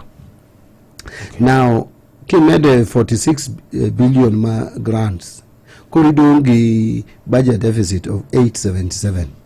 Budget deficit ma 877 is lower than manyo wan go ikani koro kanye mwachako go ma koro domestically wabro olo billion 500 prochogario to externally billion 284 now man starting point. Second point and ni yakingika miole so kwadwa ni waol kuma beit rache kata interest ni malo so mano bende watimo sani koro wadwoko interest rates piny zaidi samana donjo office negen 16% sani serikal olo at below 9%. Okay. Now number 2 Kenya problem nyo wan go Victor en ni nitie gope moko man waolo esamoro time moro achiel makuru gope gi ichulo within a period of time. Kenya ok nigi problem mar debt mar ndalo mang'eny en mana sani nyaka 2032 ema wanie gi gope mang'eny zaidi. So gima temo timo sani en gima iluongo ni liability management. Liability management en to gope machiegni gi kaka gowi manyodwa biro nini ga mokalo serikal machien cha ne oko ikore ne gowi mane dhi chul iga mokalo koro ugik dwe mar 2 to gowi dhi chul dwe mar 6 to en gowi mar $2 billion to onge ng'ama ong'eyo kaka dhi chule koro no send signal e market no oro message market ni serikal ma Kenya ok bi chulo gowi emomiyo no ka shilling no dok chien ma $1 ne welo gi 160 shillings. Yes. Now mondo mi avoid gima kamano kik chak timre na neno gowi ma oningo beni wachulo 2027 ma nyo en 1.5 and $900 million make loko into Kenya shillings is about 120 billion so gowi ni nya manage sani 2025 mondo kwa gik 2027 already en gima wase take care of nikech 2028 bi wan gi gowi machielo so na dwani mondo wa create space mondo koro 2028 wadil go maber then bang 2028 wan gi gowi machielo mar Eurobond ma 2030 then wan gi ma 2031 then wan gi 2032 so minister mar omwom mabutiyo magi kai manya kidilgo nyaka neni to gope mabiro kanyakla gi ere kaka wachulogi kata wadil kodgi ma ok gioro signal moro ni Kenya nyalo fail ma ok chulo gowi nikech kama notimore to Kenya bro did the way ma pinje mamoko se the Angola Ghana almost went there Ethiopia in fact pinje tema osekawo gope mano signal IMF for signal pinje auchiel mane IMF for signal ni biro dhi Paris ok bichulo gowi biro dhi Paris pinje bicho se Kenya ma ok dhi Chad dhi koro wan kama ber Angola dhi Ghana dhi Ethiopia dhi which is the other one there are 5 countries more than Paris Kenya ok dhi so wan kama ber nikech I think wabiru strategy ma wa manage go that and we have convinced even IMF ni wanyalo chulo our debts nitiere be kaka wagomba ka gi China bende waneno kaka wachulo gi and pokwa default ego wi ma jo China pinje mamoko gi default emo mino ka jo China ng'iyo Kenya mopogore Ngech wacho ni jo Kenya unyiso ke commitment maonge piny machielo munyiso. And jo Kenya to samoro ok nyal appreciate gigi, but jo pinje ma ok appreciate. Kanyo ane Washington. Yes. Many ministers biro ka consult code and how have you come out of this? We have not yet come out of it. No, but at least unyalo manage. Okay. So to Kenya ka to you believe ni onge gima dhi mbele. To kingene to nyo wan gi midhiero machal nade. Okay. Midhiero manyo wan go ok nyen midhiero mayot. Nyo wan gi midhiero matek. Erokamano ahinya. Commitment mar China dibed ni tiyo gi public utilities kaka collateral. No. In case you fail to chulo gowi, nikech achiel kuom gik mane omako serikal mar Uhuru Kenyatta en wach mar port ma Mombasa mane wacho ni elwet jomoko nikech obligation mar ola mane wakaw mar gero SGR ni ma inyalo wachi ang'o? Onge gima chal kamano, onge mbaka ma kamano mwasewuoyo gi jo China. The only thing mwasewuoyo gi jo China on gin namba achiel ni wadwaro ni jogegi manigi kembni gi ming'eni ng'eny gi gin mag sirikal gi China. The way ma sirikal ma China iriembo en ni almost gik mang'eny ni lwet sirikal. Jo piny yudo services kaka gidwaro, but sirikal ochalo gimo nationalize.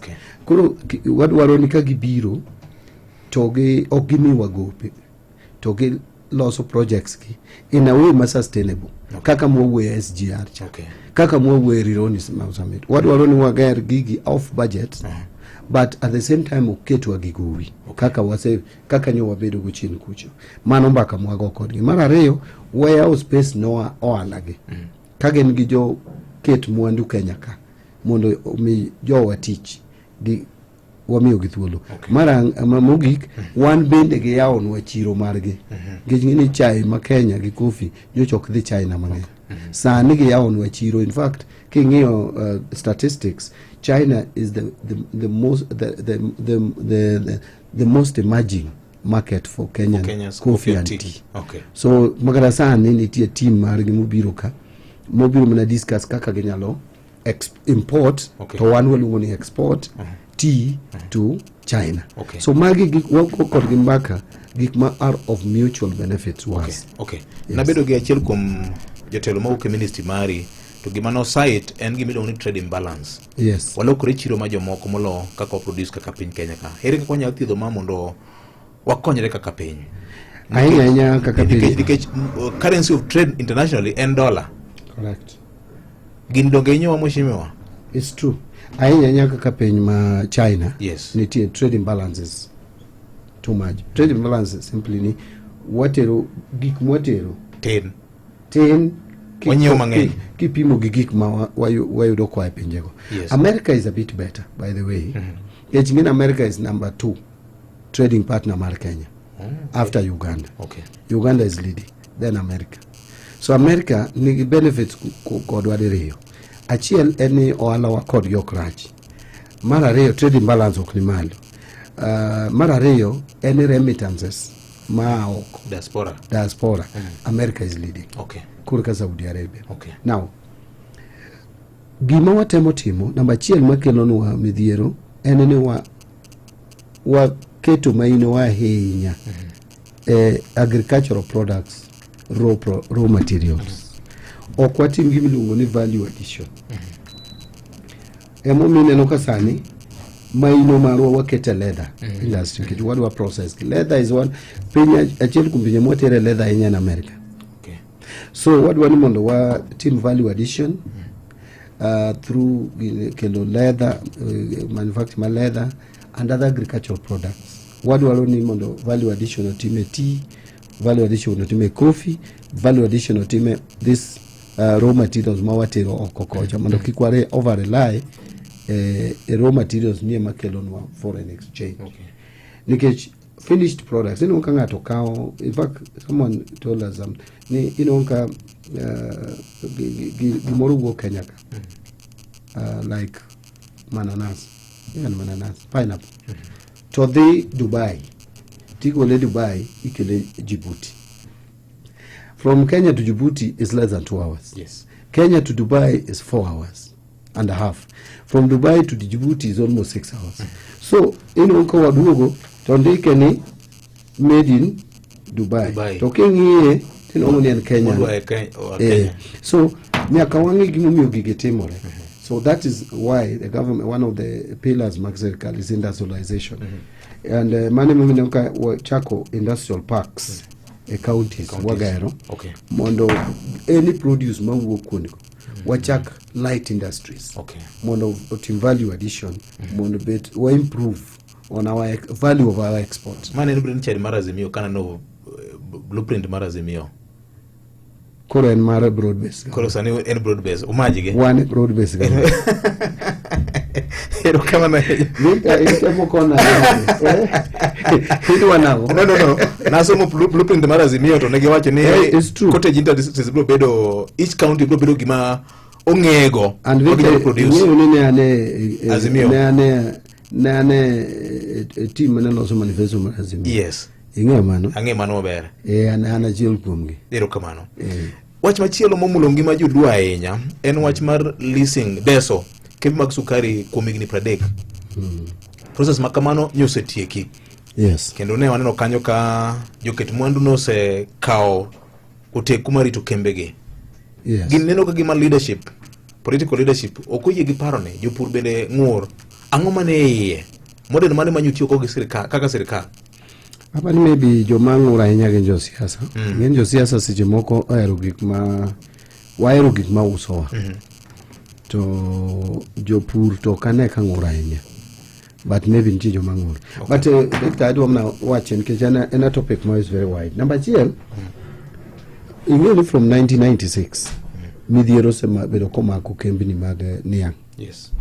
Ochakore 1996.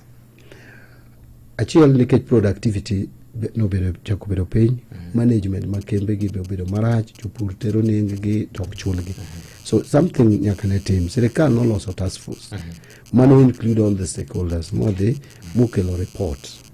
Bang' mano nyaka no bed some legal framework. So sugar bill no bedo brought e bunge, bedo passed, kendo sugar bill no nigi weche mang'eny ahinya. Now gik mane obedo identified and sometimes achiel any management ma kembe gi richo, ariyo en ni tiang' moa puro samoro ipuro niang' ma ok dong piyo yield bende piny, production mar niang'. So achiel, and then sirkal bende nonuang'o ni mondo ogo ohala maber ok yot. So nyaka no inject private sector. Option nitie ariyo ikele private. Achiel en privatization. Ikawo kambi te uso ne private sector to gi mora. Maendi ne ok omor jopur nikech achiel lope mipure niangi ne gin ancestral lands. So ji wacho ni idwa uso lopwa ne ng'ama wakia private. Wan wachiwo lopni ni sirkal kete factories, ok nwachiwo ne use. Secondly, machines gik moko bende ji neno ni ok onego usi. Koro gima is not privatization but is not public and leasing. Koro lease for a period. Koro sirkal noneno ni leasing is a better option. Koro itimo leasing to sirkal dong' gi weche ariyo manyaka sirkal wach achiel maduong' on policy and konyo jopur by providing seed canes ma are fast yielding. And then this fertilizer ma sirkal osetimo, and inyalo neno ni production mar sugar or rice because of these initiatives from 480,000 metric tons to now 815,000 metric tons. Ma Kenya to consume 1.1 million metric tons. So king'iyo the gap modong is narrowing. Katieko, Victor, the information man leasing was competitive, and this jogi no get minimum capital minyalo inject is 1.5 billion, but up to 6 billion bedo injected kambigi Nzoia, Chemelil, Muhoroni and Sony, the 4. And king'iyo jogi dhi chulo kuru jopur ma wapenjo ang'o momiyo chai gini bedo gi bonus and not sugar cane. So we want sugarcane to help farmers. My last comment, Victor. Chai osepur kare chok. Kendi obedo processed. Yes. donge kambi sirikal Kericho. And so is coffee. Kata mana chak KCC nitie private players mang'eny. New KCC en achiel mana kuom player. In fact the biggest player en Brookside. Now ang'o momiyo kembe mag niang' nyaka bedie lwet sirikal to sirikal ok nyal go wala. Gima jopur dwaro ok en ng'ama ran kam. Jopur dwaro ni kopuro niange oyudo raw material, oyudo fertilizer, to puro niange, to pesa biro wangsa. Ko uso bei maber, to pesa ne donje wangsa. Kata bir private sector or public sector. To ka public sector ok nyal, private sector onego donji. So ananeno ni wadwok siasa mosegini ki jopur. Ji mang'eny nitie mosomo ge niang'. Wadok back kama niang', and livelihoods maniang' that touches 8 million people. Mano joma puro niang', joma transport niang', joma support weche mag niang', joma tie factories, 8 million people. The 8 million livelihoods nyalo bedo improved. It is a job creation strategy. What walk back sugarcane farming kumane in the early years. I think I remember Nadhi Kokoro between 1987 and 1990. So ni factory ni chungo manakete mo service. Then in a few days meeting on a service. No go throughout. Tiang ni betu throughout. Jine yudo pesa. Your farmers no go cook. What happened? Manegi manyaka penjre. We must go back there. Kuro listening ni eyav. Udo temega nane be udi tiye do midiro mo sebedo koma ko sugar mills. It's likely to be sugar sector, Mangilon, Makare, assessment, motive, the task force, not him. So, Anna feel ni was support this initiative. Erokamano. Waziri, angeni saringo mateka enya to simbi bende gore ni kanyo mangenya enya. Aburo kwa ini wa extend matin. Okidwa na dhia tine jo Kenya. Podi tine jo Kenya ka. Jo tich serikal biro gomo ni poko chul kamishara. Kamara mwoto kaya. Kwa dugo biro mulo no mana highlights mag finance bill ni kecha mupogore kod hola. Ere kaka serikal oketo kenge mag the finance kod budget ma ichano somo dwe mara auchiel gani 4.2 trillion. Nikech nitiere weche mag winjo modo bedo mang'eny ahinya. Finance bill manyocha okelo koko higa mokalo chien. Koro ber ka koro to wuon wache ma koro miyo wach maleo kokalo kuom wach mar finance bill. En saa 2:51 mar okinyi.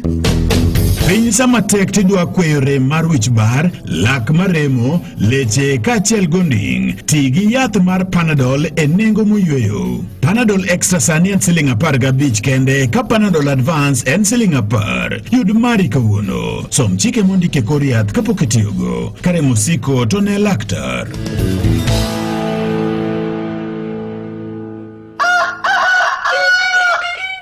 Machiegni era Mogi Baraza.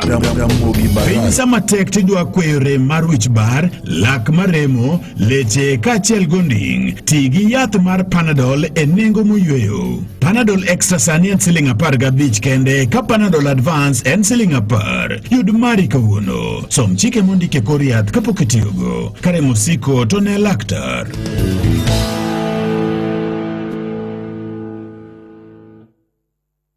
Ng'ano maer mzito, to en ng'ano ma ochopo bei mar uzito. Ane mzito, ane matelo ne komiti mar G50. Donga chopo bei. Gi G50, mano ichopo bei. Mak uzito. Ai, ane mzito, ne amondo puodho kayo cham. Kendo apongo gunde 50 gi cham. Donge kata ini neno ka chopo bei. Gunde 50, mano itemo. Mak uzito. Refa, chungare tugo no matin. Ane mzito, ane man kod gonde mang'eny e lig. Aseloyo gonde 50. Gonde 50, isechopo bei. Mak uzito. Nyau Coke, Sprite, Fanta, Stony kata Crest, mzito. Yani nus lita enengo ma 50 bob kende. Mak mzito kawuono enengo mogonyre ka ofani poko rumo. Bedo gi ot mulungo nyingi ne pok obedo mayot kama. Gi KCB Mortgage iyudo sir mar omenda michiwo gata malo 105 michulo gi interest mochung' mar 9.5% kuom higni 25. Lim bad bengi mar KCB mantie machiegni kodi kata ndik ote machuok ni mortgage kaeto iore namba 22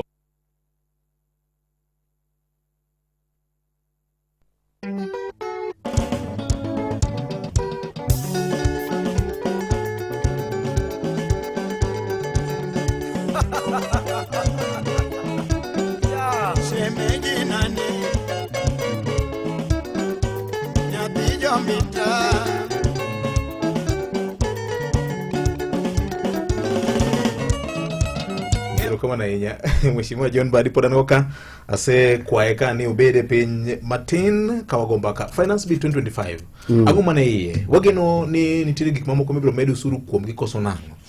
We will Victor we mention ka the Finance Bill. Yes. Stadium Migori.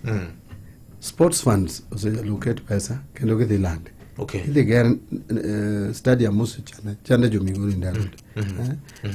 Na ni wacho ni Homa Bay kende koro adwa nyisi ni oken Homa Bay kende. Kisumu stadium no segere eto serikal machon. But sani koro ma Migori be. Okay. Now Finance Bill ipenja ni angogi ni mayo. Finance Bill ni mawangni nyowa bedo ma wang'eyo ni okoningo waket usuru mang'eny manyien kata medo rates mag usuru nango ke jo Kenya osebedo ka nigi ng'ur. An ng'ur jo Kenya nitie tiende. Jo Kenya neno ni nyocho dwa ket nigi usuru mang'eny. Emomiyo ka koko notimore higa mokalo. Koro gima nyowa temo en gimiluongo ni timo ni tax reforms and tax management, tax administration reforms.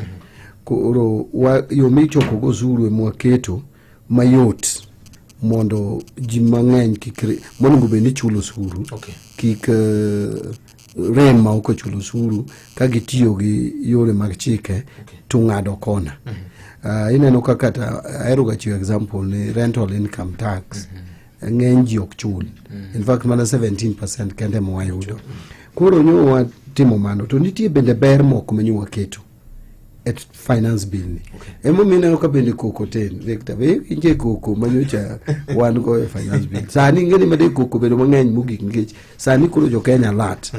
But mokuongo ni na engage the public kabisa. Mar ariyo nitie gik moko maber. Achiel kuom gi ni nitiere kai ondiki kaka sani koro ondiki Ramogi Royal Media ka nitiere allowances moko ma subsistence allowance ma Royal Media mi jo public sector osebedo ka gino onego be ni komigo to ok ng'adi usuru. To jo public sector osebedo ka pesa ma tin mogi me iduogo usuru imedo gi SRC. To private sector nyok medu. Eno sike 2,000 per day. Beyond 2,000 kore chulo usuru. To sani kada lunch mara 2,000 tin kabisa Victor. Kum jowa ma kumi kada pesa nidhi Mombasa to mi 2,000 mar lunch. Dongo tin. Koro wamedo mana nyaka 10,000. Okay. Namba 2 gratuity. Sani kitiyo on contract kata pension mari. Nyo public sector nyo wamiyo pension gi kiyudo ma okochulo usuru. Yes. Gratuity kiyudo tichulo okochulo usuru. Koro ne wamedo nyaka private sector mondo bed very clear. Ni kata in a private sector kitiyo for higni 3 and after higa 3 in gi gratuity ma 31% of your salary kaka neno gete. Koro pesa no kimigo ok chak ng'adi usuru. En migo kaka en no. Idhi kode mano mar ariyo nitie gik momiyo miluongo ni capital deduction to 100%. Nitie tools moko kigero hotel to dwani mi capital deduction for higa 3. So nitie tools moko matindo to kaka utensils ang'o bende ni bedo kamano for 3 years. Now wadwoko ni mano higa ma igero hotel no kata higa migine yudo capital deduction in full. Koro kodhi 3 years. Mortgage kani kao ting'io ot to interest michulo e mortgage up to 30,000 per month igolo king'ado tax so that okonyi obedo allowable for tax. But now gimane okawa gi wuoro ni kikawo mortgage to get ot to kiyud that relief. To ka ikawo mortgage ting'io got yudo relief. So that is clearly discrimination. So waketo ni kati ikawo mortgage for construction or buying a house pod ibiro chuno ibiro yudo relief no. Pod an gi moko maybe ang'na wach to kweche manyien ero kama na enya kachiel kod temo fono wano gima nyocha uluongo ni zero based budgeting mondo ng'e tiende malong'o nyakwara mogen kanyo saa 3 mar okinyi thuolo mabende wayudo weche manyien mibiro somo kanyo kod Vincent Otieno mbaka bende polo dhi godo nyime ka penjo maingo bende waziri biro kawo thuolo nikech oyie no miya dakika moko matin bende kanyo eka kora gonye odhi tine jopiny e yore mamoko bende wayudo weche manyien. Matuche kor gwenge gi Vincent Otieno.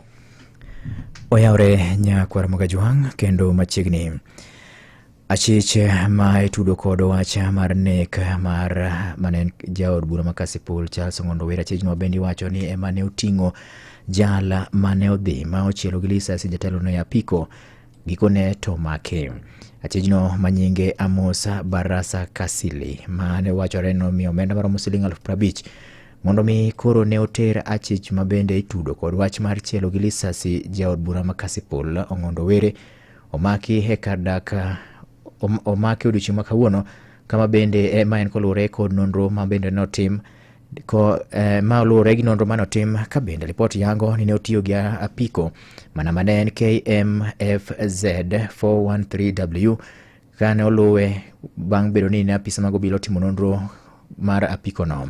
Ewi mano obila koro lero ni ibiro ti kode mondo mi koro konye timo nonro kendo hul moko kuom achije manyalo bedo ni ne giriwore godo e timo tim mar maundu ma bende nochuo lal gi ngima jaod bura ma Kasipul Charles Ong'ondo Were.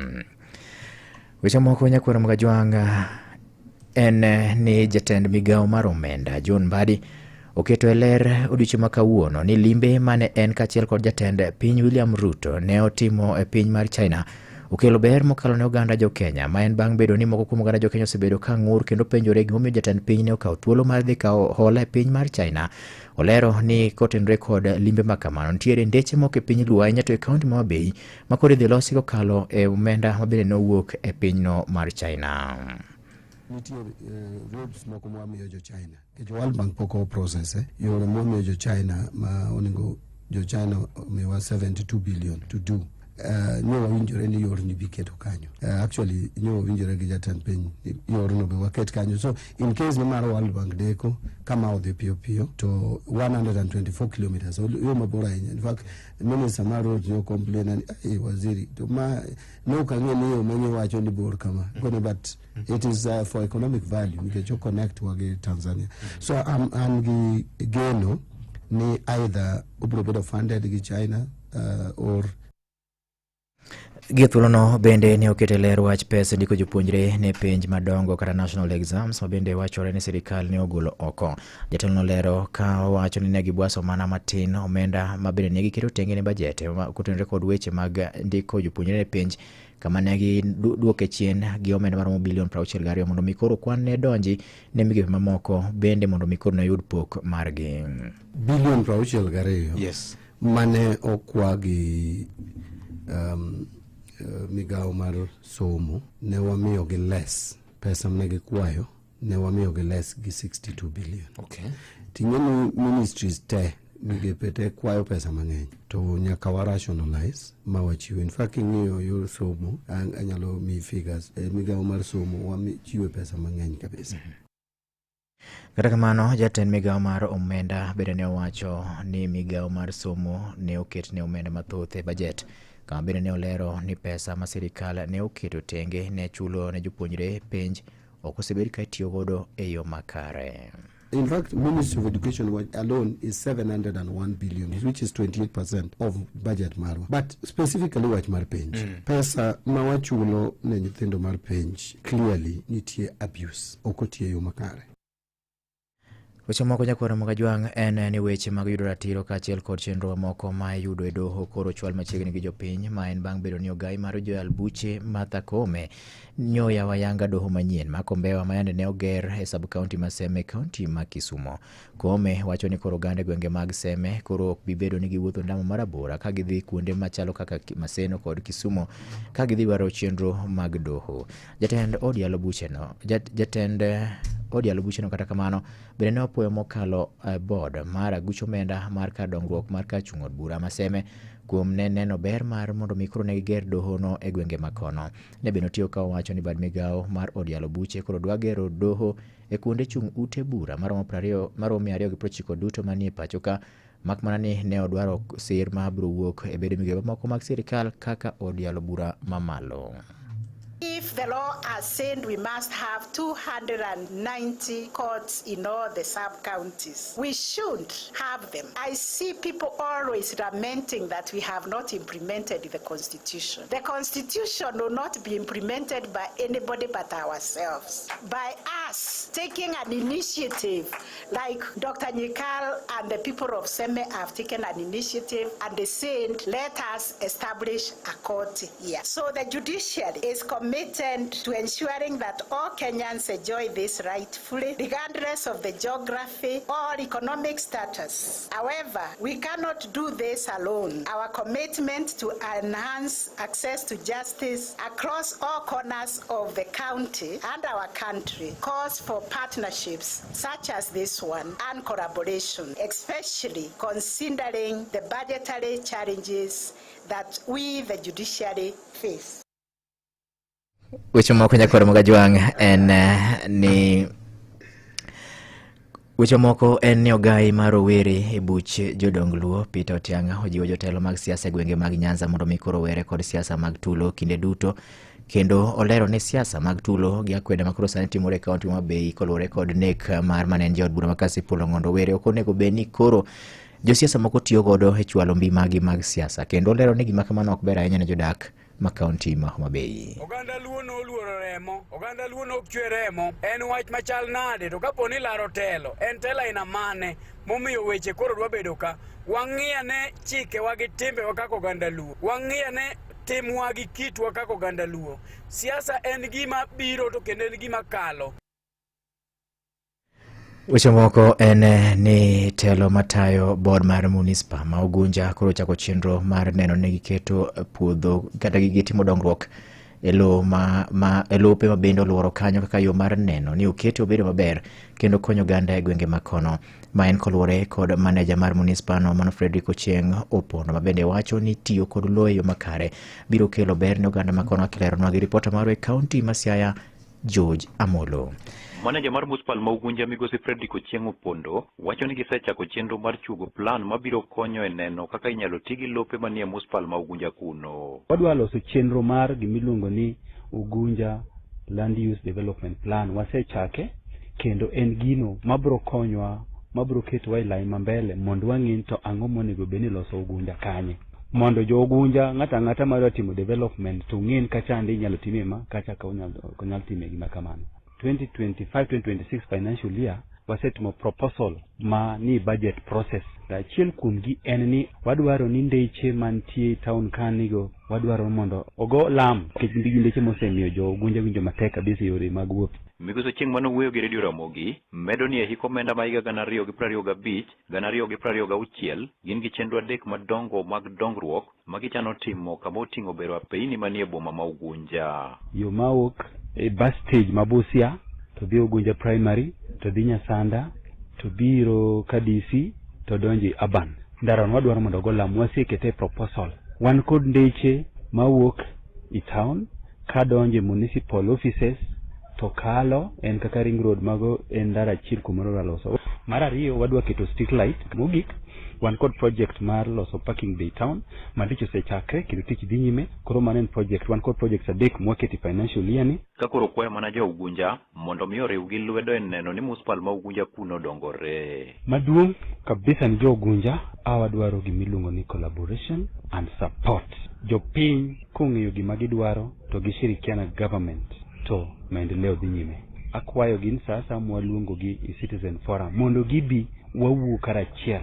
Kigibed chien nikech chik makatiba oketo wach mar public participation, citizen engagement mbele kabisa weche mag development. Ndekni kod yungni nitie seche mwatimo projects gi to wadwaro konyo piny mondo gichung kodwa mondo wa make sure ni waboresha ngima margi. Ne Radio Ramogi e kaunti ma Siaya, an George Amolo. Weche moko Nyakwar Mogajwang en ni weche mag yudo ratiro kaachiel kod mago mag doho sani koro biro machiegni ne oganda mayudore e kar chung od bura Maseme koluwore kod Odialo Buche bende nyo yawa yango odiochieng' manyoro gi ogai mar Odialo Buche mano Martha Koome. Weche moko Nyakwar Mogi en ni bura manyien koro chako choma kendo burano makoro geto golo oko jalup ogai mar Odialo Buche Philomena Mwilu Eduol matayo tije mag doho kata Judicial Service Commission e gino bende wacho ni ne otiyo tich ma ok onego beni otimo tich ma onego beni tiyo mana ogai mar doho Martha Koome ma en bang' bedo ni nokawo thuolo mar ne yiero jong'ad buche mane winjo bura mar thichoke apisi jalup jatend piny machon Rigathi Gachagua. Belinda Egesa ma bende en jal ma omako bura makamano dwaro ni mondo mi jalup Koome mano Philomena Mwilu wuogi apisi ka owacho ni ne ochayo chik kendo timo gig moko ma okare kama bende otude kod ketho mar bedo ni okoromo mondo mi omak apisi no. Mwili ma bende ne oloso aput mar joyal buche adek mondo mi koro ne winj buch riembo e tich jalup jatend piny Rigathi Gachagua koro itudo kod ketho mar timo tich ma chik ok oyango ni mondo mi otim tich monego be mana ni timo kod ogai mar Odialo Buche owuon mano Martha Koome. Weche moko Nyakwar Mogi en riwruok makiyone ratiro mag oganda ma ong'ere ni Amnesty International bende dwaro ni piny Kenya otim winjruok makare kod piny mar Saudi Arabia mar gayo masiche ma oganda jo Kenya mathoth makoro dhi e pinjego kale. Magi ne giwacho bang' nonro manyocha ne gitimo yango ni jo Kenya mathoth to chutho mine kod nyiri osebedo kakale midhieche mathoth e lwet jotijegi bang' bedo ni ajas mabedo terogi kono chwe jwang'ogi kuno. Joja oko chiwo lero e wachni. Kazi kwangu haikuwa rahisi. Kwanza nilipokuwa kule nilikuwa na kwa isolated ile, kwa sababu kwanza nilikuwa wale watoto wananiogopa mimi ni mweusi, alafu pia naambiwa sijatibiwa mpaka tena nipeleke hospitali wanitibu tena waniende kwa check up tena ndo nirudi sasa nikuwe close na familia. Kwa hiyo mara ya kwanza nilikuwa isolated. Mano mwana mwisho matano maena chiel kuom mine maendo dhi manyo thuolo mag tije piny Saudi Arabia kalero midhiero maendo kale bang' chopo kuno. Kwa upande wa malipo kusema kweli mimi nilifanya kazi 3 months sikulipwa hata shilingi na nikagonjeka hizo ndani ya 3 months nikagonjeka nikaregeshwa kwa ofisi na kwa ofisi nao waliamua kunipeleka hospitali lakini pia nao hawakunipatia pesa wakiniambia pesa yangu imesimamia matibabu. Kwa hiyo nilitoka kule nikiwa sina hata shilingi. Kanagiloso Mombasa kumari riwruok mar Amnesty International ne chiwe report ewi nonro manyocha gitimo kotenore kod jo Kenya madhi manyo tije Saudi Arabia. Martha Waithera ma bende ne odhi manyo tich kuno koni thoth gidhi ka gine mudho. Myself, I went to Saudi Arabia back 2014 and through my experience in Saudi Arabia I went through violations which I was not aware of. My passport was taken away. I signed my contract while I was traveling in Saudi Arabia, and when I reached there, everything was taken away and I was locked in a house. Irungu Houghton, my director Mari Ruogno, koni piny Kenya nyaka to koro ket winjruok makare gi piny Saudi Arabia mar gayo masiche makamago. The Kenya government now has a labor migration policy.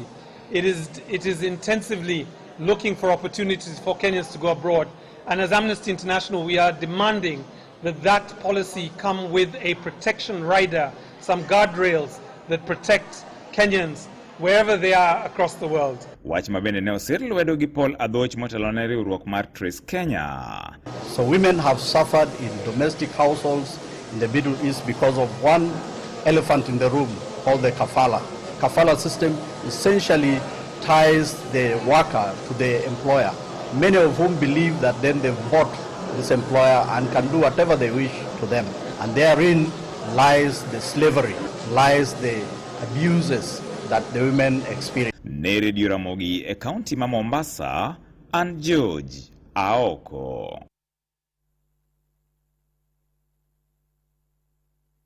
Imedo winjo weche matut e kor gwenge gi Vincent Otieno. Nyakwar Mogajwang' achope giko mar weche manyien. Weche mamoko manyien abiro yudo kendo ka ng'oromo saa 7 e wang'e mar odiechieng'. Nyinga Vincent Otieno. Magone matuche kor gwenge gi Vincent Otieno.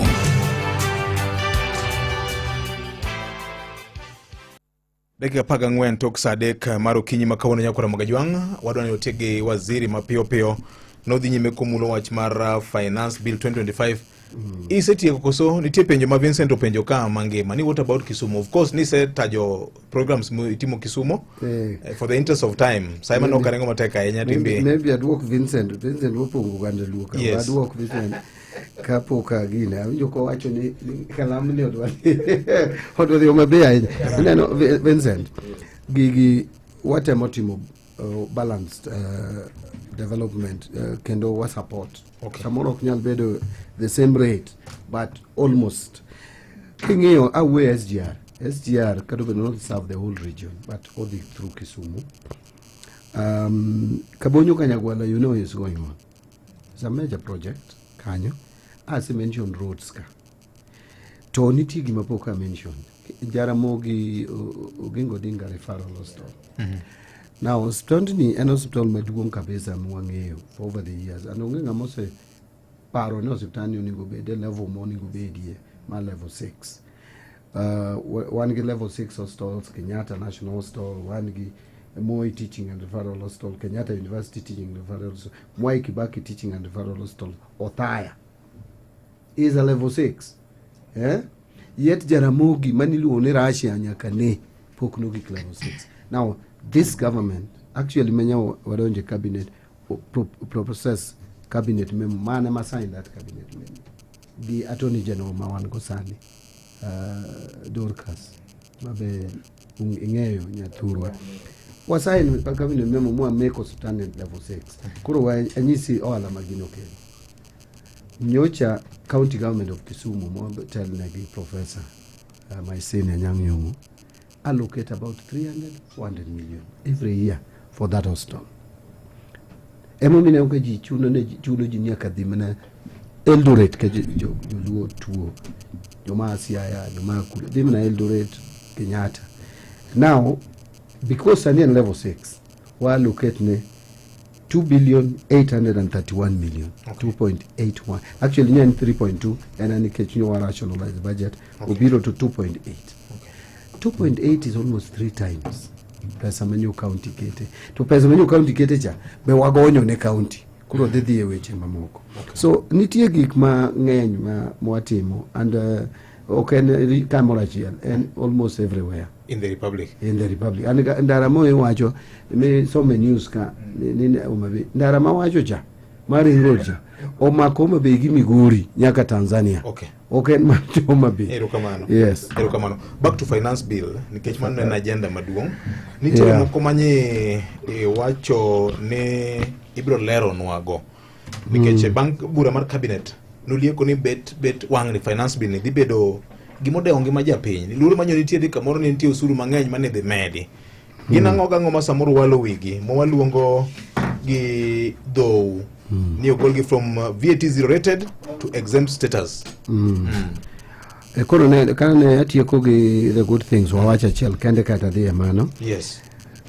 Chon kanyo waketo chik ne nitie gik moko miluongo tax relief. Yes. Kaka ki contributor SHA obedo tax relief, housing levy bedo tax relief, mortgage mana wacho cha bedo tax relief. To at gigi omi tax relief to onge chik machuno ng'amundiki kaka sane Royal Media mondo ng'ad odida. Koro ino kata Royal Media samoro ok dida ok gol this relief. So taxi gi relief ye.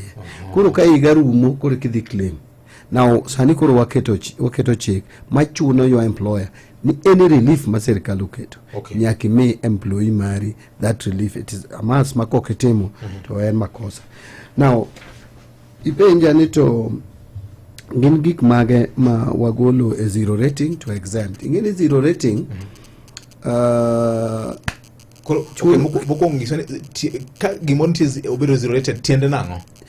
Gimoro ko bedo zero rated manyiso ni VAT ichajo at 0%. Okay.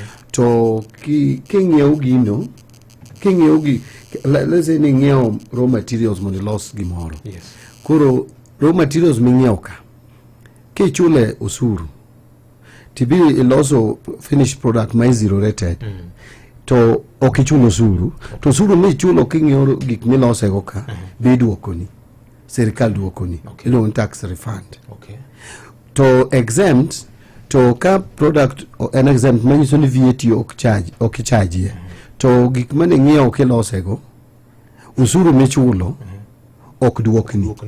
So ino ka ji ohero zero rated nikech iduokoni usuru cha for two reasons. Achiel, omiyo bech gik moko bedo mayot moloyo exempt. Exempt bende miyo gik moko bedo mayot moloyo gimobedo tax. To mar ariyo, gima koro kelogo midhiero en ji mang'eny kodhi dwaro refund. Yes. To gikelo refund ma fictitious giriambo. Koro sirikal chulo pesa moko nigo sirikal chulo. Emomiyo wadwa ni wagol gik mang'eny e zero rating whatever exempt. Gik ma watemo golo asomgi. Inyalo lieka. Inputs raw materials supplied to pharmaceutical manufacturers wagolo from zero rating to exempt. Nikech already pharmaceutical products are exempt. Koro wa exempt raw material, wa exempt output. Koro in total onge ang'owa, onge usuru na joga jomoko wacho ni medicine will be expensive. No. Ok nyal bedo malo nikech both input were exempt, output were exempt. Inputs of raw materials of manufacture of animal feeds, mano bende wagine. Get transportation of sugarcane from farm, wagole zero. To whatever exempt. Gimomiyo watimo ma, eni ingeni ka iketo ni transportation of sugarcane ubedo zero rated, koro ng'ama transport ni anja. Chune no the claim refund input. Mo include nyaka fuel. Ere kaka dwa determine ni fuel mang'ani ong'iewo. Ne en modheyo transport go sugarcane and moro and okotiyo go tich machielo. Magi gik ma watemo ni mondo wagol oko. To goods ma wagolo from exempt to vatable, gin gik moko small aircrafts and spacecraft, gik moko chalo choppers. Magi to ne onge ga okelgi na 2023. Koro wagolo gi kendo. Wacho ni ng'ama nokelo gi notimo makosa. So magi gik ma watemo golo. Oken gimoro manyalo kelo midhiero at all. Yes. Erokamano ahinya. Mogi kapok wakawo bende jopiny bedo wawuoye godo matin mheshimiwa. Ni wacho kanyo ni KRA ok mitga gimoluongo ni target mare. Yes. Ang'o mutimo kaka sirikal mar konyogi? Achiel kuom gik watimo en watimo a lot of reforms e KRA. Achiel kuom gi en keto gimiluongo ni IT system or digitizing. Waketo lony manyasani ma koro KRA nyalo ng'iyo go jok ma onego bed ni chulo osuru e yo ma inyalo menyigo. Gin gi system ma ginyalo menyogo, to kendo gin gi system koro ma gichoko go osuru ni ma wanyalo ng'iyo gi be. Ma ok koro jomoko ng'eni gik mitimo manyuolgi yot mondo mi ng'ato manipulate. Koro reforms go dhi mbele sani. To gi structure mar KRA bende nyo change. Nyo adopt a new structure ma sani koro implement. So nitie sani kaka nyo wan gi domestic taxes, sani obedo split into two. Nitie jo small, jo ohala matindo tindogi. Waketo negi now a commissioner ma ng'iyogi kaka gichulo osuru. To jo ohala madongo gi medium be waketo commissioner machielo. Erokamano. Nyadi mang'eny ahinya ka gwelo jotelo studio ka gima ji penja ni to broadbase ni dak miye kijende mekwa tije. John Mbadi osendiko jedi. Ang'e ni nitiere chik mar public service ma bedo tuwe kaka waziri. Ma bende gimisewinjo. Tije mage. Tije magandika mag serikal. Wang'ni now that ni jinie broadbase government olo ni waziri Mbadi, PS Omolo, Victor kod CS Wandai nyaka ndik oganda luwe serikal. Victor, tije serikal wadwaro ni ok sani koro ok ndiki ji ahinya. Actually, kech wage bill ni malo. Wa reduce the wage bill. Mage ok diere mago yugo gango gi. Piny ne podi, piny osudo sani. Already offices gidwa golo ng'a mondo ndiki oganda luo. To ka nitiere thuolo moko matindo nitie jaluo moromo to bende okwanyalo weyo oko. And Victor okabiro kama ndawaji ni ngane wagine but the bottom line en gima wala magini miyo wasani en kantie jaluo moromo to okwe mana nikech jaluo. Okay. Ka jaluo romo to yudo tich nikech jaluo. Okay. And nitiere jogewa ma kada ka miyo ye example PPP program manyo udu luon tie manyo wiyo timo jare kabisa mosebede roads ka. Okay. Ma kanyo wadwaro kaw director general. Okay. To onyo biro timo interview mo bet number 1. To nyingi gi okel nyinga adek tene number 1. Yes. So obviously nyaka nyo ene mamondo appoint. Okay. Ilo ke fasada wood Kisumu. Ene masani kuro odhitelo ne PPP machando ji e Kenya kama nyo wacha Dani moko kan. Yes. Ene masani otelo ne PPP no e ministry mara finance. To ubiro kanyo ne kechuche du. Ubiro kanyo ne keche en gi lony makare. King'eyo kada interview gi joma nyo timo go. En nyo kama out and vako uyombo ngamati State House. Ema yo be number 2 ba. Okay. To ene mwami appointment. Yeah. So you see manu nyisi ni sani ka jaluo romo gigi moro timiye. Koro agi mang'eni ji wuoye gin tije moko ka dak ndik ya polisi. Gin tije go beyo. Yes. To ponj nyaka samu wuweni. Pok nyondik polisi. Yes. Jo prison ema. But one gima otemo wacho en ji ondik fairly. Kaka nyaneno kondik prison to every sub county omi chance chigni marom ji abich. Yeah, one sub counties madhi 400 to no ndiki ji 3,000. So at least omi every sub county kaka constituency mara ma Suba South nitie Suba Central nitie Suba South omi ji abich kuro ji 10 kanen one donegin ji abich kan. Now most of these administrative units watande wani PS Omolo nyocho timoganani o support ma upogi. Yes, some upogo ochiwo division ochiwo sub county ndewa omiyo ji abich manyien tich kanyo. Okay. Sani kanyo Suba North upogi diriyo wan gi Suba West gi Suba North. Yes. Kanyo chana chiel tene gi yudo 5. Sani kaka nariyo gi yudo 10. Manyiso ni indirectly o create ji abich. Okay. To wach moro manche jitingo barupe kadego ne liete ne an ka gi barupe mag jopuonj biuru macha okonigo watime Kenya masani. Okay. And was statement mama winyo ka jwa ne ani oyugi kene tingo ji gi lori ka gine diere cha no nyalo timo mano nikech space ne nitie matimo mano. Sani eni koponi timo mano ni neno ka jomoko time e Kenya Revenue Authority ka. Sani pok jo Kenya Revenue Authority ondiko. Sama nyopo kadonje donge ni neno ka jomoko timo kamano. Duno ni neno ko terige court magigo jo court odwoko wach no pod chendo nyaka sani. So nitie kaka sani nyalo timo gik moko. Omolo nitie kumogikie. Mbade nitie kamogikie. Ok en gik moro maduowuok go biga e media ka. Na kono nya koro sani ndiko police kata ndiko prison. Police poko ndike. Wabro ndiko gimbele ka.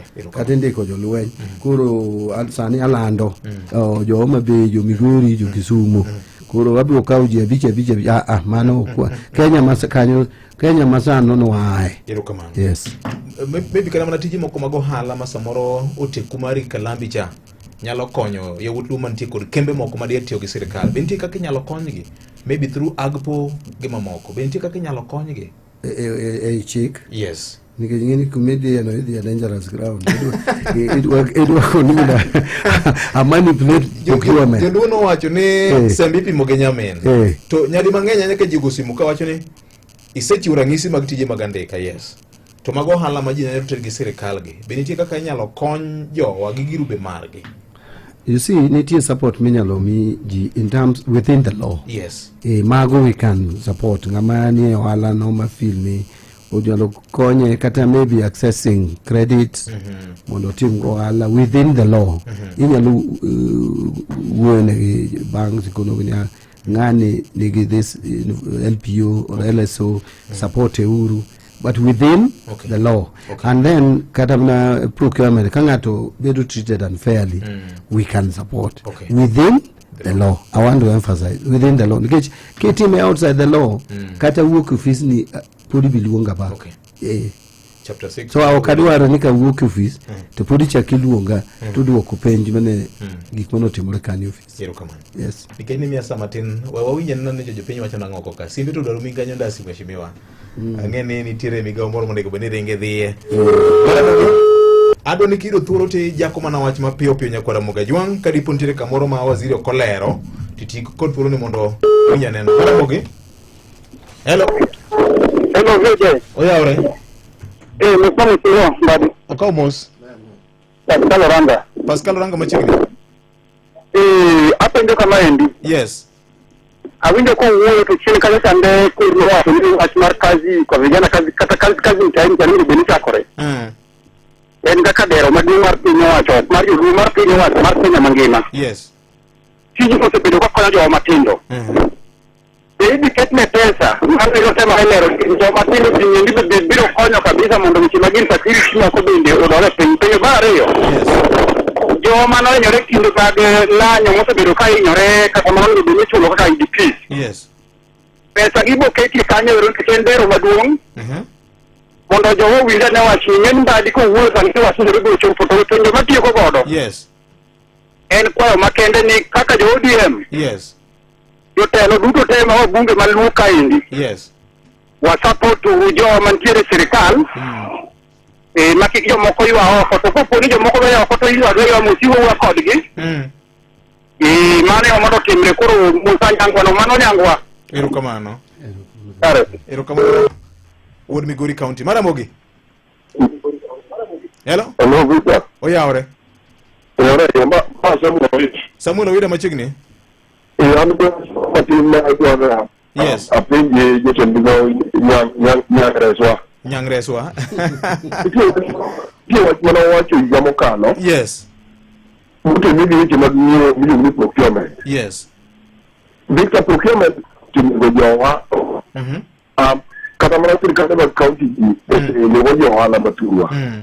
To dimba de wacho ne manyasa ni the technology. Mondo kitu par weche mag ng'eyo mag ohala kata projects manie county to gi sirkal mamalo. Yes. To en gimoro yore ma kata en mane to neno ni migao ma kama no otimo procurement gima kama gima kama oseketi mano yudo tijno agilo yere kata koro sama gigolo pesa treasury tiyore bad migao moro mar sirkal kata yore mar sirkal mar county to onjwaria moko ok nyal timo kora moko mang'ama no osetiyo gi pesa ne chandre higni digni ame to pesa to segolo e treasury mochopo e lwet ng'ama onego bed ni chulo wamredo ti to mogik ka wacho niya wan gi contractors magwa kata jo Kenya en chenro mane ma sirkal oketo mondo oger jo Kenya mondo kik wabed gi gini ni capital flight ok e weche duto to nitie pesa tije monego bed ni contractors ma jo Kenya yudo to kama mano en gima ni kare to ere beni en gima ni kare mondo migao mambadi otelone be oketo okumba ne contractors kata makaluo mondo ka nitie gimoro ma onego giyudi to giyudo ma ok gibedo gi chandruok kaka winjo kod nengo orieko wach mar access to credit to gi kaka onego bed ni chudo mar gibedo mayot. Mano gima note weche ariyo mago. Erokamano. Maramogi. Hello Ramogi. Oyaore. Oyaore Vijay. Oyaore. Anyanga makupi wudu ko tumana wudu rojo wuon. Yes, machiegni. Yango moro na changa widu ka mheshimiwa kendo mmoja wengi mheshimiwa wa pia widu ka wiyo kabisa kenda support broadcast government there. Erokamano. Oyaore. Ogojo markiona. Machiegni. Pole ka pano mabe korka. Pole ka mwa machiegni kani mabe. Wudu ma amor gi mheshimiwa kabisa kama gimada seje. Yes. Ini kota na doko fight me wat maro full levy kaini. Mar? Full levy? Full levy, yeah? Yes. No paro wo ya ina kanene komaro fi. Yes. To sari ni ko ene gatelo kanyo. Yes. O kanyo to wat mar full levy no wacha ngo ni ka tingalo duke kir mondo bido pini do giot. Erokamano. Oyaore.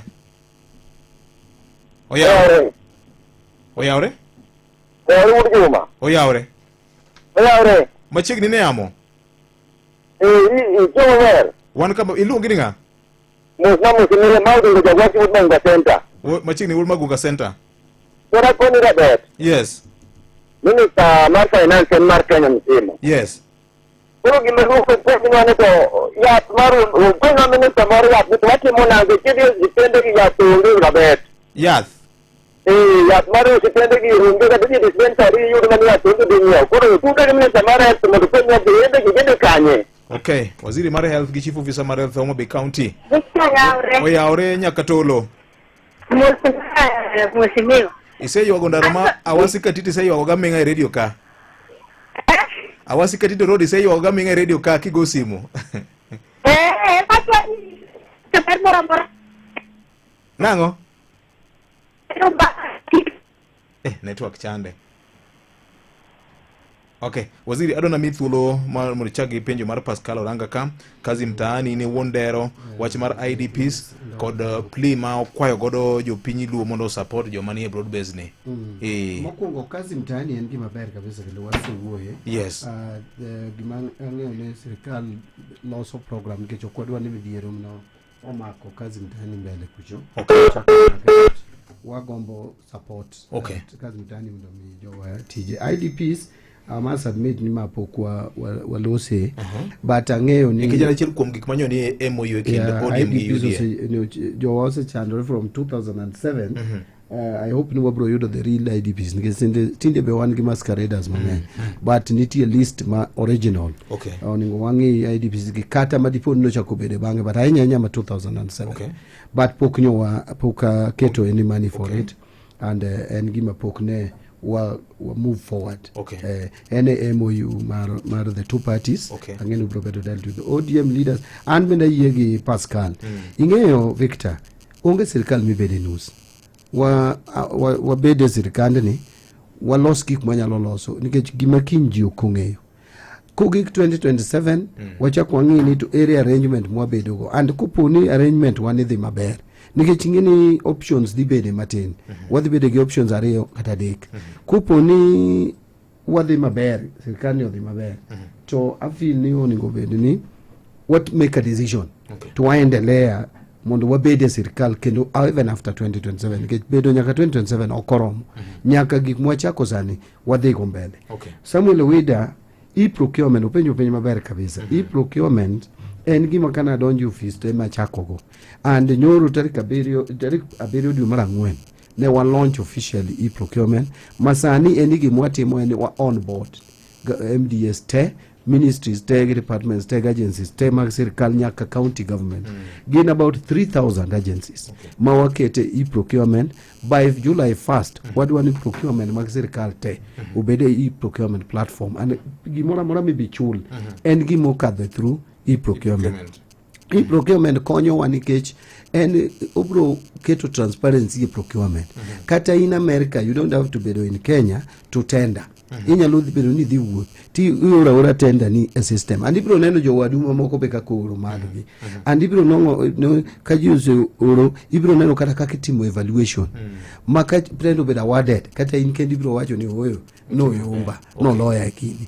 And mano bro reduce no kun most time procurement ni almost 10% or 15% mar procurement cost bedo saved nikech cost kanye ma corruption kalama siling apaga beach ikero siling 105 samori tenda mabe eri ne the lowest nikech adwaro ng'ama chielo mondo yud gino agolo kata page moro e documents kuri wacho ni no kikelo pages no kipage ne nikata numbering pages number 1 2 3 4 niko kitimo numbering kida gigeni to ke number the pages mano disqualify guarantee mane manite ni gini tamper proof waseno kata if miss jomoko setemo donjore mheshimiwa gilos gidhano well system mora to bedo gi weaknesses koro weaknesses ge manya kwa timre na nyaka wa manage mano koro jo IT biro tiyogo aparo ni contractors upenjo yes local contractors onego wa support and one way of supporting them and make credit available and mane momene no kwa temo ni mondo cost mar borrowing odog piny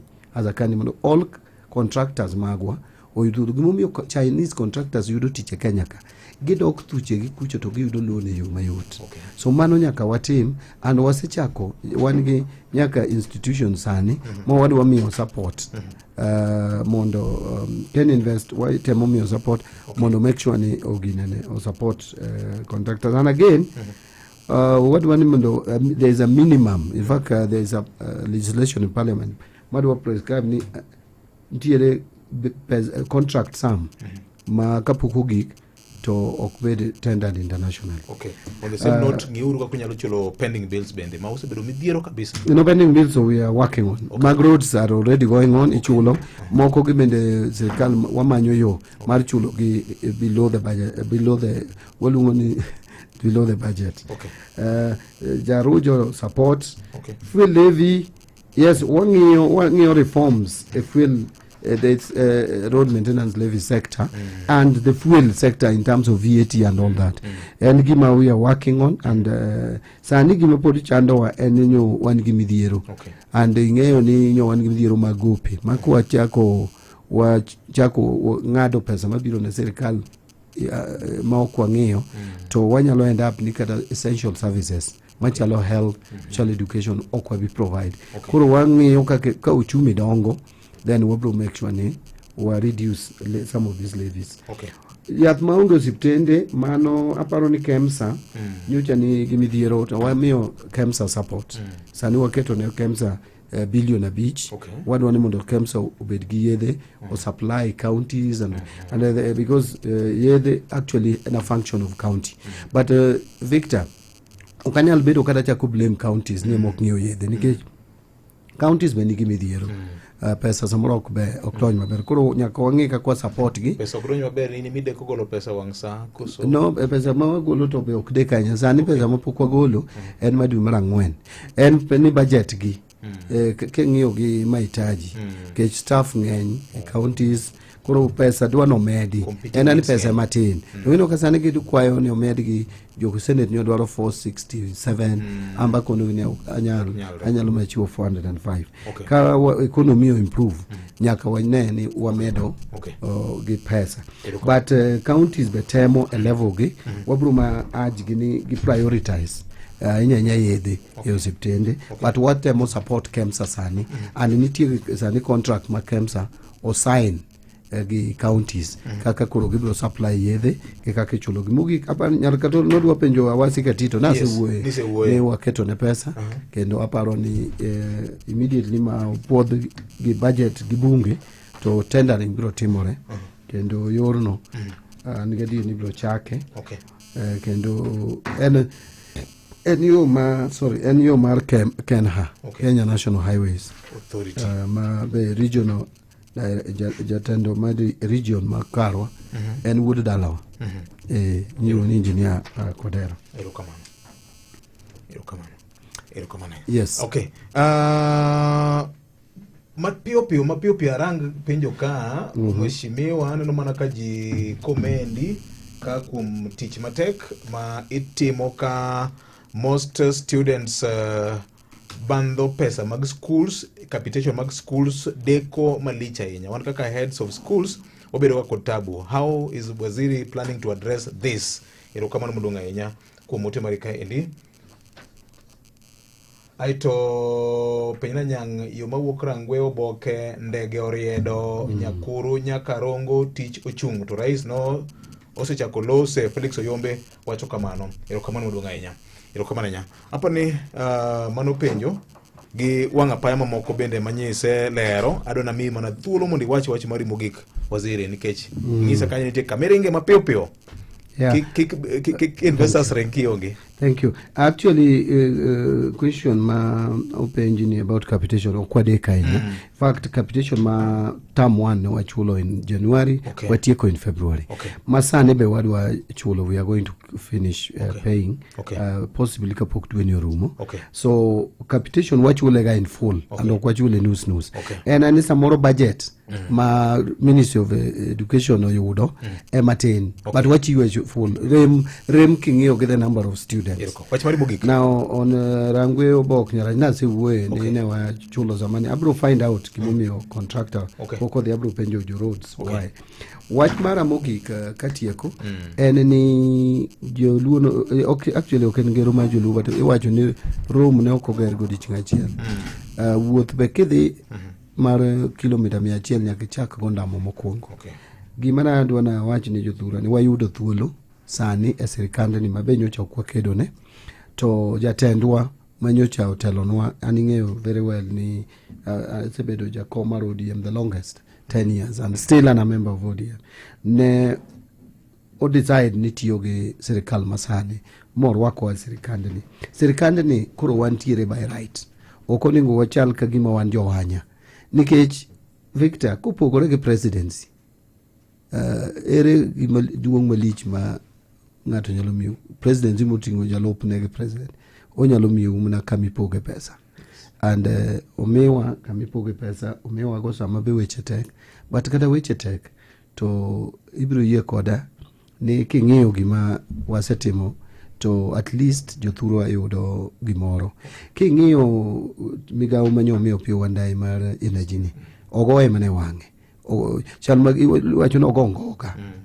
othore mna te en gima nyo wadwaro and you can see ni Opiyo Wandayi tiyo gi ministry no kare ok kata mana thurwa kende odhi everywhere and make sure ni nitiere equity nitiere Kenya ka kun moko makata kun mi constituency pesa no dhi oket go stima kama gikete stima datamgi they are already 100% kuonde moko ni 40% so king'iyo kada mna PSS bende momiwa bende nigi ndadhu so ananeno ni sirikande ni no yaonwa iye jatend piny oyaronwa lwete wati kanyakla wati kanyakla kik wachikitwa weche mag propaganda ma kuon moko kiyiene just 1 minute nikech ing'eyo ni benda ja siasa kanyo nus king'iyo kata kanyo wan Migori okadwa wuoyo koro Homabay nikech Homabay ka wuoyo to jineo ni gimoro madhi Homabay king'iyo Migori kende ing'iyo gik matimore dho wath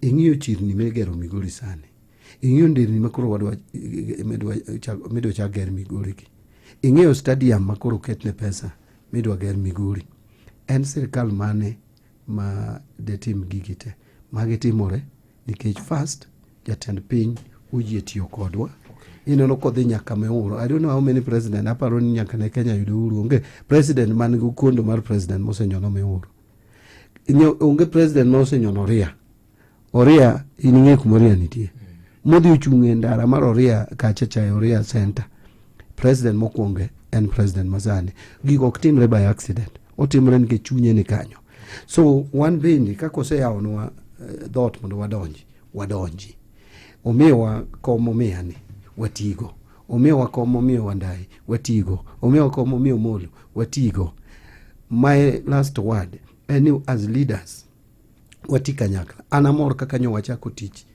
leaders ma Homabay nikech kanye monyuola jo Homabay nyo o demonstrate riwruok under governor sama koro wan Homabay leaders kata an minister ane bwo governor watiyo kanyakla ane menya chungi Gladys Kwala Rokom sani en governor an minister kom no kadhi dwaro kendo 2027 onge tiende yuarruok it's on record ni Mheshimiwa John Mbadi ok dhi laro kom governor ok adhi chung governor ma Homabay County 2027 it is on record ya wache so mano public declaration yes.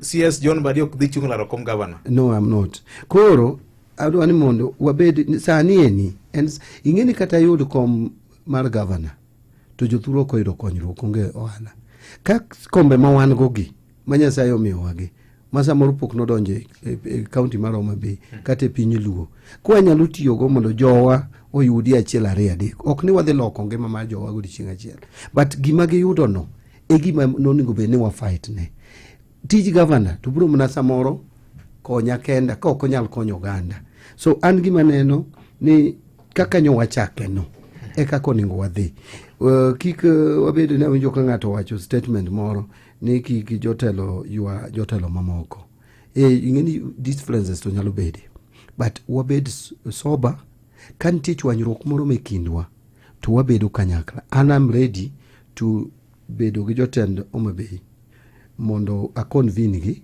mondo dipo pogruok manie e wachiel ariyo adek watieki. Awuoyo gi jotendwa, awuoyo gi governor. I will talk to her because ene jatendwa in Homa Bay. Abro wuoyo gi wajumbe wetenwa. Abro wuoyo gi Raymond Omolo, maybe is a senior government officer. Actually, I say wuoyo kode. We need to sit and wakel kwe back in Homa Bay, regardless of gimosa timore. Mondo we move together kaka nyo wachako. The same uningo timre Migori. You can see dire moro nyo governor Ochilo okriu function gi Nyamita, okriu function gi Masara kage riwo to lweny. Sani nyineno ka engagement ni okochakore kata gibiro President Mwalo. Kanyo na dhi Migori, we were with Ochilo, we were with Masara, and there was peace. Ngato ka ngato enewe dhulu bro wacho mare kesa ugik 2027 jibro dwaro kombe mopogore opogore, but for now wawe gine jowa oyud thuolo mar yudo dongruok.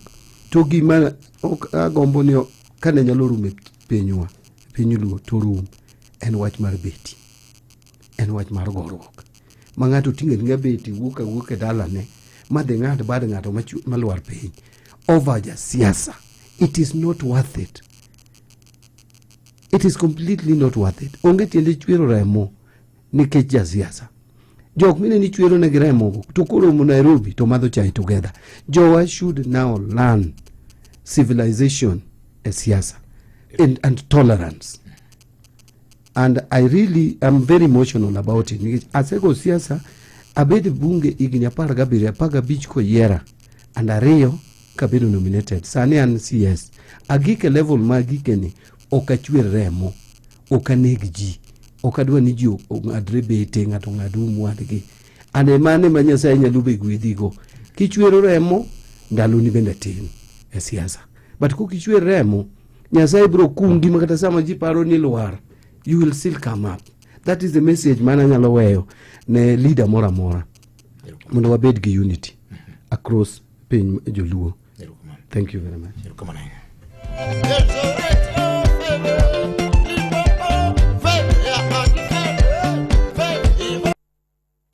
Oya jora mag donze wach maber kawuok kambi mar loso soda mar Coca. Sani form en mana soda matin mar 200 ml kende e duka mantie machiegni kodi. Burudika na Coke baridi e nengo malwar kech Coca-Cola dewi kaka customer margi. Ni mathoth ewi kaka inyalo yudo soda e nengo mar 20 bob kende. Kete mane chenro ma donze gi me myself and I pile ka pile wuok tich nyaka tich abich.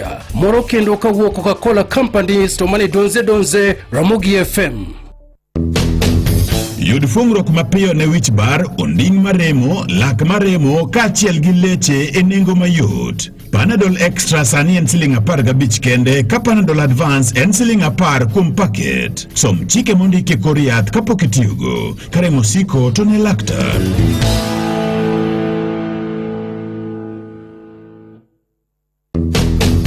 Yud fungruok mapiyo ne wich bar, onding maremo, lak maremo, kachiel gi leche e nengo mayot. Panadol Extra sani en siling 15 kende, ka Panadol Advance en siling 10 kuom paket. Som chike mondiki kor yath kapok itiyogo. Karemo siko to ne laktar.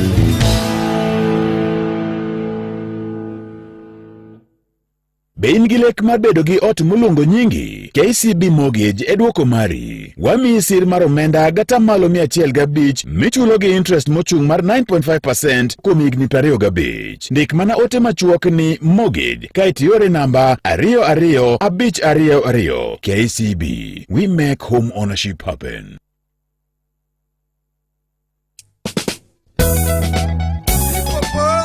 International,